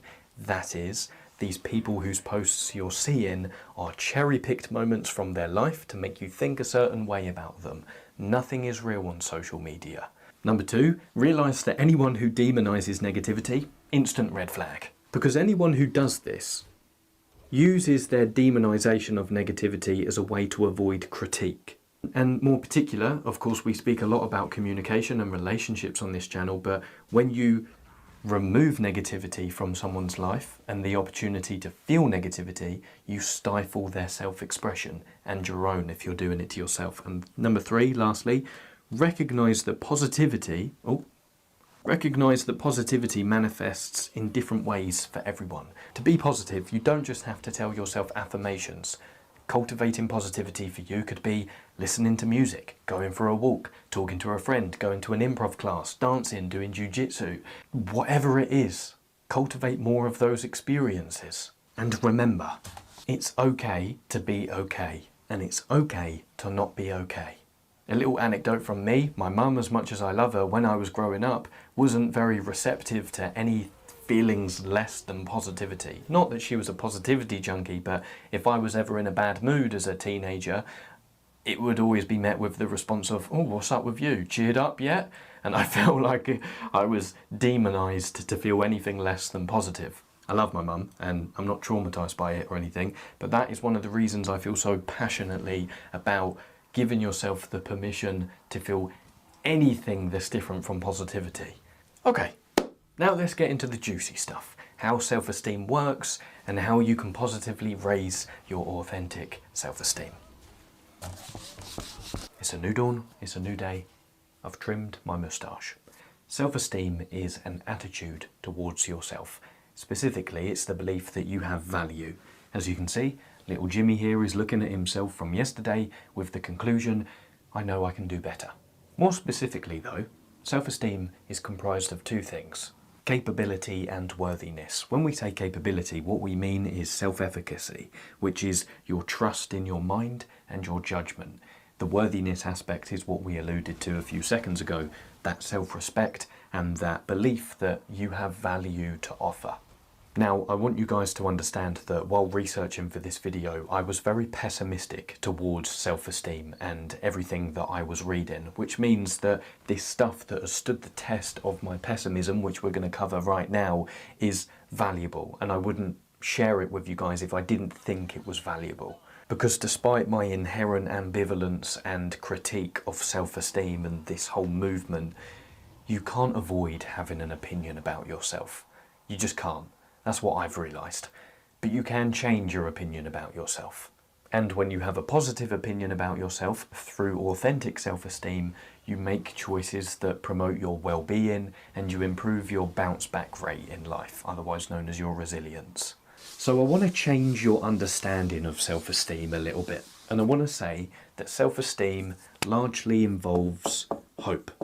Not necessarily about your current circumstances, because if you feel like a sack of poo and you don't like yourself at the moment, then telling you to have more self-esteem right now won't help you. Because you're going to be fixated into believing that you have to approve of your present self who you don't approve of. The hope aspect is more so oriented towards the future, the value you could bring if you get your ass in line. So through this lens, self-esteem becomes a growth mindset that despite your current circumstances, you can improve them. And it's that attempt to improve your current circumstances and your opinion about yourself that gives you that positive feedback which raises your self-esteem. Because we see the opposite all of the time in the people who don't have self-esteem, right? Which is obviously known as a fixed mindset, popularised by the brilliant researcher Carol Dweck. We hear people say, I'm not good enough, I'm not smart enough, to become a teacher. I'm not creative enough to be an artist or quit my job and go all in on this thing. So again, telling people to just believe in themselves doesn't work, in the same way that telling a depressed person to be happy also doesn't work. But it is important to have self-confidence, otherwise you will likely undermine a lot of what you do. So what I'm suggesting is you get in alignment with that inherent positive guiding force within you that calls you to your highest potential. There's more to you than you think and all of that. But to put it in plainer terms, becoming is better than being, as Carol Dweck says. But before we get into the main causes of self-esteem, let's have a look at the main negative effects of having low self-esteem. Mainly when we look at people with low self-esteem, we see that underlying their behaviour is shame and the feeling that they don't deserve any success that they achieve. Now, this feeling of shame might cause this type of person to seek validation from other people in order to fill up this internal lack that they have inside. They might fall prey to certain addictions, which some of them are celebrated in our culture, such as work. Pouring yourself into your work is largely heralded by other people as a big accomplishment, whereas you can use it individually to escape the negative thoughts and perceptions you have about yourself. Same with alcohol. I'm English, and in my culture it's almost, again, celebrated to go out every weekend and get drunk. People with low self-esteem might try to numb their emotions, obviously the shame, and they might undermine their efforts by not putting themselves out there in the world and hiding themselves for fear of exposure. Okay, that's all well and good knowing that, but now let's get into the factors that cause your self-esteem. Now, with researching for this video, I found there are mainly 3 things that influence your self-esteem levels. First up is genetics. A lot of psychologists disagree and agree with this, but confidence is seen as a trait.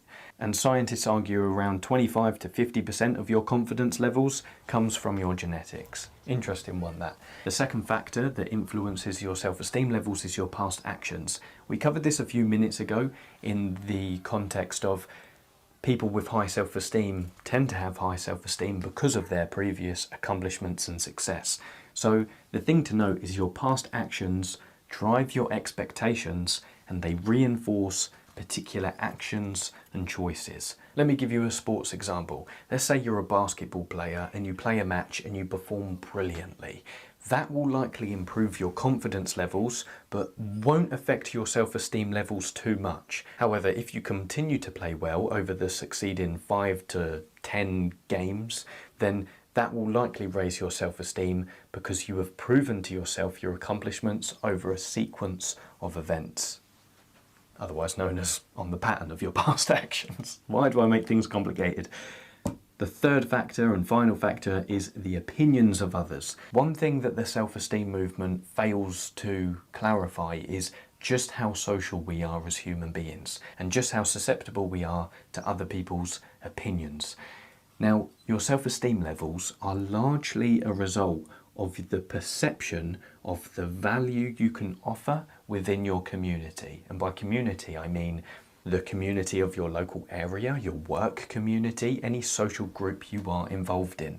But when we go into how past experiences in your childhood impact your self-esteem, what we see is, of course, the importance of your relationship with your parents. For example, people who experienced neglect when they were younger tend to have lower self-esteem levels because the unconscious belief they're programmed with is, I'm undeserving of love and my needs aren't worthy of being listened to.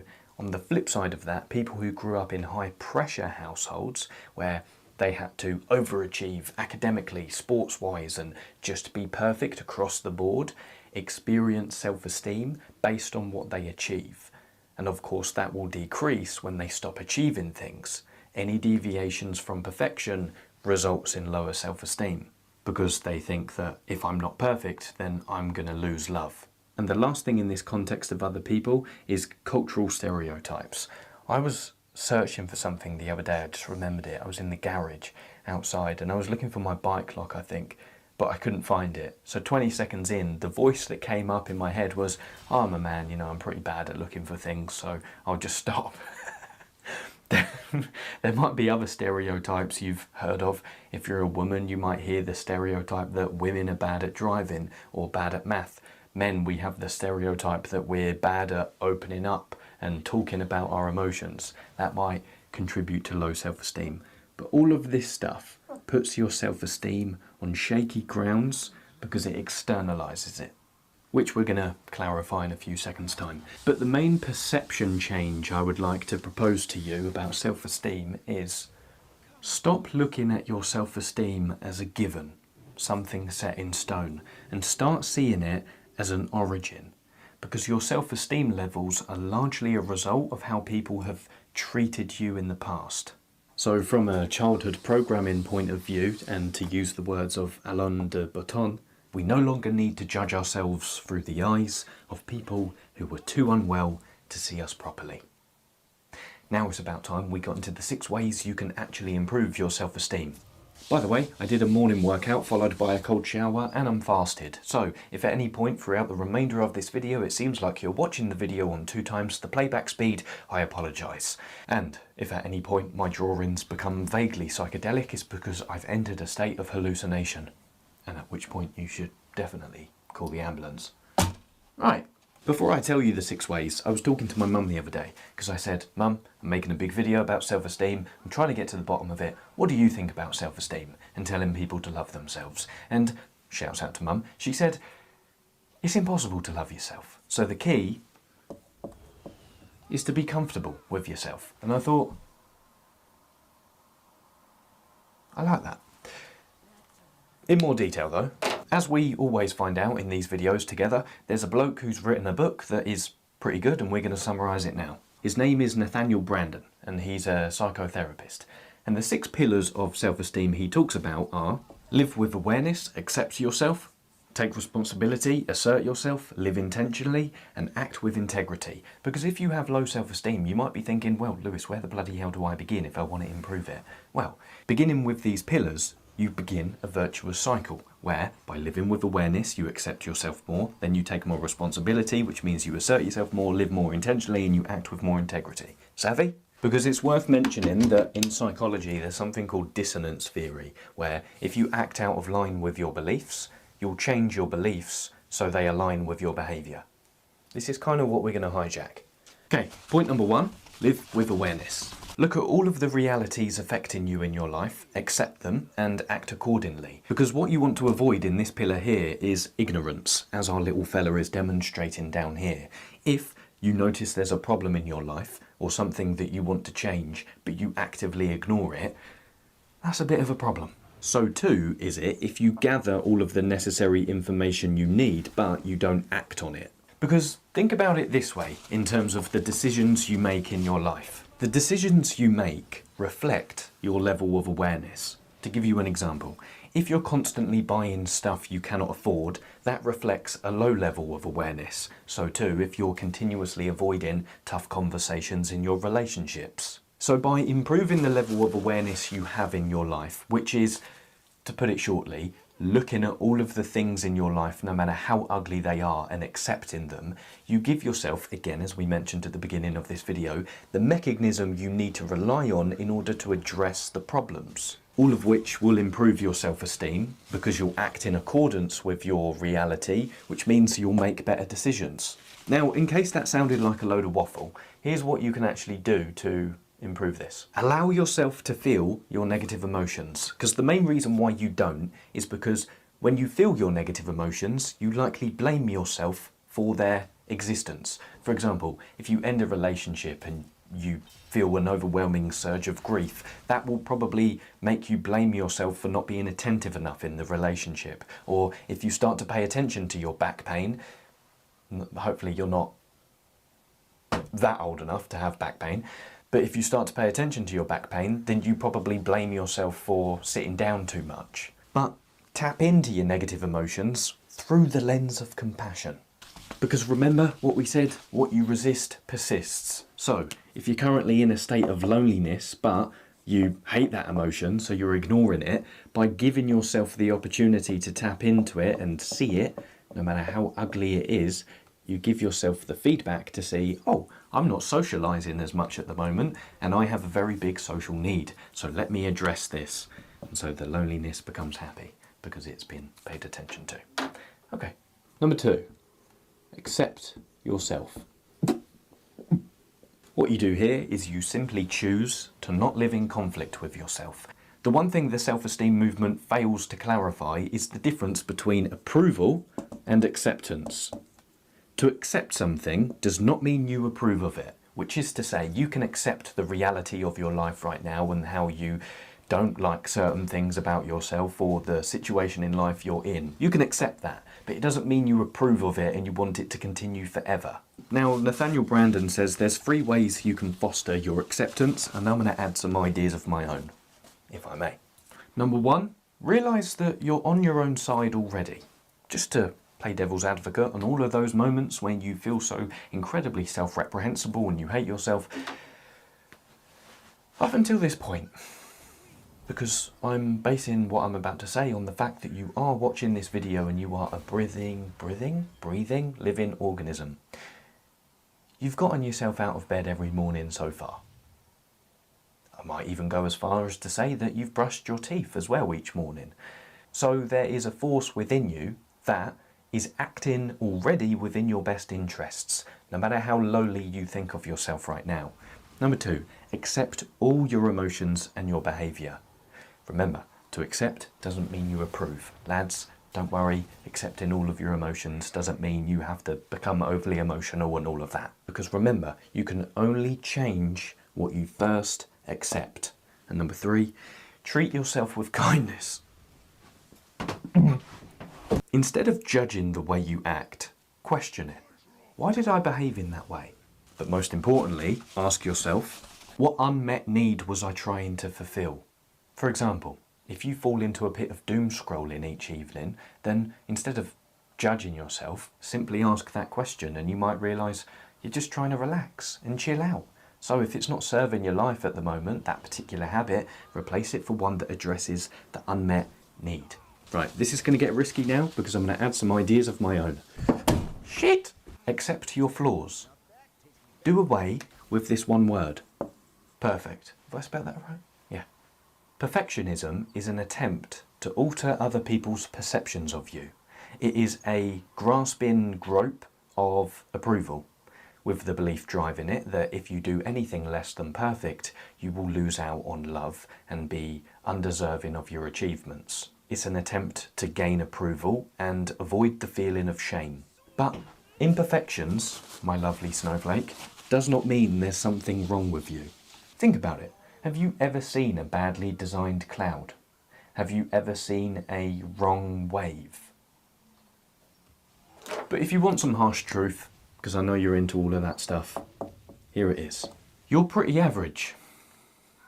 So am I. So are most people. And that's fine. Now there's one imagination technique you can use if you do want to accept yourself more. Take that thing you want to change about yourself or your life. Maybe that you've been conditioned to believe you need to change by some twat on social media. Now imagine a potent gas is released into the environment which makes it impossible for you to change that thing. So now that you know you'll never be able to change it, consider, how would you now live your life differently?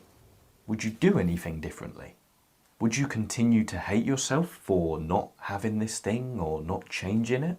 Remember, this gas isn't your fault. It just prevents you from making any change. Would you find a better way to handle this situation? Would you face it? How would you cope more effectively? How would you take better care of yourself? If you weren't worrying so much about this thing, what else would you expend your energy on? Okay, that's enough of the fucking mystical voice. Point number 3, take responsibility. Nathaniel Brandon encourages us to take an active rather than a passive stance to life. Fucking helicopter. Is that a helicopter or a plane? Sounds like a plane. Why does every twat in England have a bloody plane? Yes, so active rather than passive. Because when you take responsibility for things in your life, Well, looking at it through the other lens, when you don't take responsibility for things in your life, you have no feeling of control, no action, no improvement, and no sucky. No feeling of control. If you don't take responsibility for your life, you will diminish your ability to feel capable and worthy to rise to the challenge. Furthermore, if you don't realise your self-esteem levels are your responsibility, you won't take action to improve them, and you'll make statements such as this. If only it's their fault that... If you're using those statements, you're not taking responsibility. And finally, not taking responsibility results in no improvement, because you'll be waiting around forever believing that one day someone will come and save you. But of course, you already know this. No one's coming to save you. That's the harsh truth of life. And even still, if someone does come to save you, then you'll become incredibly dependent on them, which isn't good. Your self-esteem is your responsibility, even though a few minutes ago we did cover some potential childhood reasons as to why your self-esteem is a bit low, but that's other people's fault. It's your responsibility. Number four, assert yourself. Love this because it's hitting on the topic of communication. Don't know why I looked over there, there's no one there. What we learn about people who are assertive is they are assertive because they like themselves. Think about it. If you didn't like yourself, you wouldn't stick up for yourself and assert your needs, wants, and opinions in your relationships. Asserting yourself gives you that feeling of capability and worthiness. But most importantly, utilising the work of Carl Rogers, you want to create the feeling of congruence in your relationships and all of your interactions, which is a direct harmony between what you're feeling inside and what you voice. Now, that doesn't mean you have to act with radical honesty all of the time, but you can openly communicate your wants, needs and opinions to others by noticing what you think and feel inwardly and then trying to communicate that as accurately as possible. Now, of course, I've done videos about this in the past and I've got a big video coming up about how to do this in particular. Check out this video on how to assert yourself. That will teach you everything you need to know. But incongruence, of course, is you feel something within, but then you communicate the exact opposite. Get used to telling people what you need and what you want and how you feel. And furthermore, and this is going to be very easy for me to say, but stop seeking validation from other people so much. That's another way you can assert yourself, because the more you enter the social domain through the lens of wanting other people's approval in order to fill up the internal lack and emptiness you feel inside, sorry that's a bit harsh but that's usually how it goes down, the more you're going to alter your behaviour into the realm of incongruence, where you're just acting, tiptoeing around, being a creepy crawly person to not upset others. And the last thing to know about validation is if you rely on people to make you happy, guess what? They can also make you sad, obviously when they stop validating you.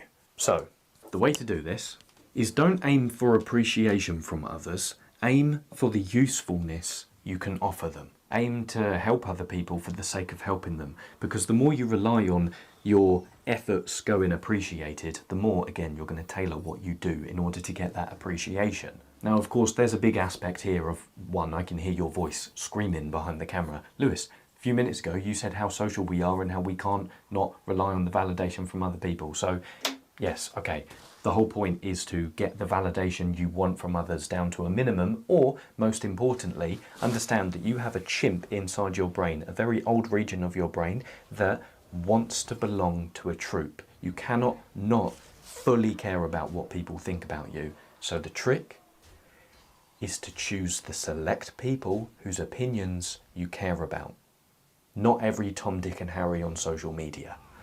Telling you that from experience. And that might be one person for you, that might be 2 or 3 select individuals who you think, okay, I really value this person's opinion, this is the person whose validation I will listen to and use as feedback. But to go one step further, and you creative individuals will love this, a great way to assert yourself and be yourself is to engage in creative things. Because Krishnamurti, who was a Indian philosopher back in like the 1970s-ish, fascinating man, very wise. He had this idea of something called anonymous creativity, whereby he said, if you do something and you want validation for it, that shows you don't love what you're doing. True creativity doesn't care about being noticed. So when you engage in a creative act, whatever it is for you, it could be dancing, it could be making music, it could be drawing, whatever it is, it could be writing.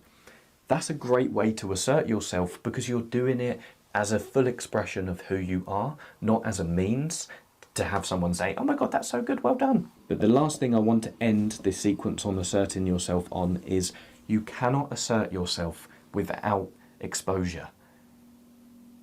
They come as a package deal.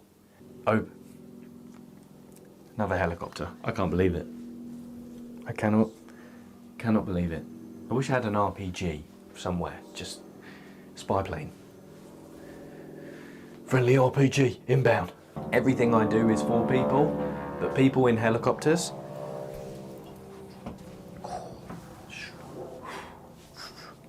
The rocket, the RPGs faced backwards. What was we saying? Yeah, asserting yourself and exposure come as a package deal. You can't have one without the other, which is to say, asserting yourself doesn't mean everyone will like your assertion. Expressing what you genuinely want, need and value will make some people run for the hills. But that's the whole point. That is how you sift out who you should actually keep in your life and who you shouldn't. Okay, 2 more points before I start levitating because I've been fasted for so long. The 5th pillar of raising your self-esteem is live intentionally. Don't just react to life. Choose your long-term goals and the values you wish to uphold, and cultivate plans in order to do so. Or, through the lens of what James Clear says in Atomic Habits, decide on the person you want to be and then do that work. Because the most important thing you have to understand about setting a plan in your life and actively working to actualize it, you give yourself that feeling of self-efficacy, which is what we've been saying again and again throughout this video. Remember, self-efficacy is your belief in your capability. So, when you actualize a plan or when you follow through on something, you give yourself that positive feedback of, oh, I now have the confidence because I've done that thing, which means I now have the self-esteem behind me to do things like that in the future. For example, if you learn one language, you now have the confidence in your ability to learn any language because you've nailed the process. So remember what we said in a couple of sequences ago, becoming is better than being, as Carol Dweck says. I wanted to change your self-esteem perception away from present focused and more towards what you can achieve in the future. And lastly, when it comes to deciding on things or avenues you should pursue in your life, I want you to really understand the definitions of a strength and a weakness. A strength is anything that makes you stronger after you do it. A weakness is anything that makes you weaker after you do it. For example, you can be great at math, but you hate it. So that's a weakness. You can be a brilliant basketball player, but every time you're forced to play a game, you feel drained after. That's a weakness because it makes you weaker. However, you can be great at speaking to people and you love when you do it, so that is a strength. I just wanted to give you that point of reference for framing when you're considering potential avenues to go down in your life. And I'm just thinking about it now. Remember what we said before we dive deeper into these 6 pillars. They all start a virtuous cycle of linking to each other, because the more intentionally you live your life by making your own decisions, the more responsible you feel for them, all of which enables you to accept yourself more, meaning you live with more awareness, all of which increases your self-esteem, because each step forward you make in life is based on who you genuinely are and who you are genuinely becoming. Enough of the poetry though. Point number 6, finally. Act with integrity. Here we are primarily talking about your values, because there is no easier way to ruin your life than by not living with integrity. And by integrity, what we specifically mean is what you say is what you do. So examine the current beliefs you have in particular domains in your life and question why you have them. Then, whatever sticks and you like, of course, keep those beliefs, but in other areas, change your negative beliefs for more positive ones, but in more particular detail. Cultivate values in your life so they can guide all of your future decisions.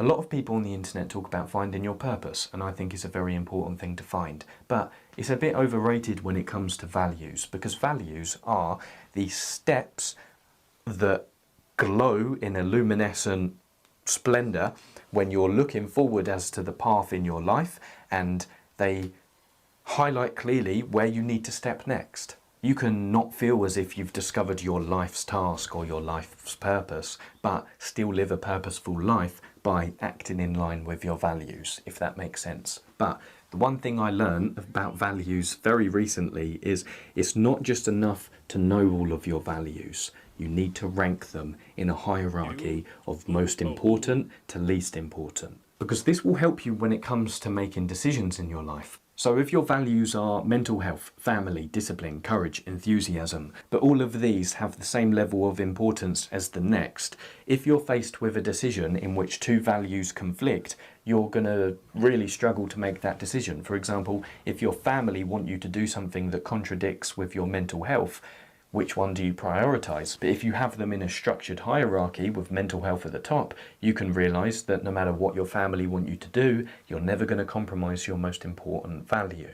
So that's how you act with integrity. You highlight your values and you just aim to uphold them each and every day. If you want a philosophical exploration into the opposite of this, I recommend reading Albert Camus' book, The Fall, which, F-A-L-L, which is a real deep philosophical exploration into a man who doesn't live with integrity. So those were the 6 pillars of self-esteem, as highlighted by Nathaniel Brandon. If you want to improve the self-esteem of others in your life, whether you're a manager, a team leader, you have children or friends who you want to improve the self-esteem of, just encourage them to take more initiative and responsibility in their life. Because to herald the point again, the more responsibility and initiative you take, the more you feel accountable to your decisions, which means when you follow through on them, you give yourself that feedback of positivity. I've done something. Now I feel good about myself. Let me continue doing things that make me feel good about myself. So, we've covered a lot in this video so far, and there's been a lot of information, but I really want to be done with this topic forever and never have to revisit it. So, in order to clarify one important thing, we're going to finalise this video by differentiating between pride and narcissism. Because you might be thinking, at what point does believing in myself become dangerous? Utilising the work of another fantastic psychotherapist, Leon Garber, whose work I will put a link to in the description of this video, he says that pride comes before self-esteem, and pride is that feeling of joy you experience after a personal or a collective achievement. The reason pride comes before self-esteem is because, going back to the example we gave about basketball about 10 to 15 minutes ago, if you have one good basketball performance, you'll feel proud. But if you continue to have good basketball performances, you'll convince yourself that you're a good basketball player, enhancing your self-esteem. But here's where things get a little bit tricky, because we have to introduce a popular word online nowadays. Narcissism. At what point does pride become narcissism? Well, we need definitions. So, what we mean by narcissism is narcissistic personality disorder, which is characterized by the exaggeration of your self-importance. Narcissism isn't the feeling of being proud after passing an exam or doing well on a particular day at work. It's the belief that no matter what you do, you are the most important person, and no matter what room you enter, you are the smartest person in that room. And the tricky thing we haven't mentioned already is the intense religious underpinnings to this word we have in our culture, pride, and rightly so. Because of course many Christians see it as one of the deadly sins, and we're often warned against cultivating any sense of pride. But it's hard to imagine a world in which Einstein never felt proud of his achievements and motivated to discover more, or football teams never feel proud of their winning the title and thus spell themselves into forward positive momentum, or that you never feel proud of anything you do in your life. So what the therapist Leon Garber proposes, of course, running contrary to a lot of cultural narratives, is you can feel proud of an achievement without exaggerating your value. Appropriate pride doesn't have to snowball into fragile narcissism. So what we're talking about here is a healthy assessment of your strengths and your weaknesses without discounting one or the other. For example, if you're a salesman, you can recognise you're not the best at cold calls while still cultivating a sense of pride in your ability to help people face to face. To get technical, what we're differentiating between is authentic pride and hubristic pride, this one being the one that's most demonised. Authentic pride is a recognition of the specific effort you've put in to achieve something. Hubristic pride is your grandiose self-assessment, thinking, oh, I'm the greatest of all just because I've done this thing. So when people argue against pride, they're not differentiating between the different types of pride. They're mainly arguing against this thing, because as Leon Garber says, people tend to imagine a life with too much pride, but fail to consider a life without it. And one of the main messages we hear in argument against pride is at odds with future accomplishments. The standard view is if you allow yourself to feel pride, you'll get complacent and lazy. But just think about people with depression. When you're depressed, you experience intense self-doubt.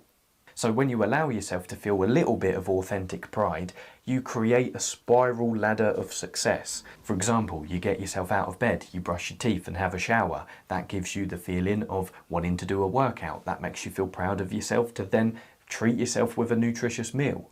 I'm saying this with the full understanding of the religious underpinning against the argument of pride. But when I analyse my own life, even when I consciously understand pride is a deadly sin and we should guard against it, I still naturally feel proud of myself for things.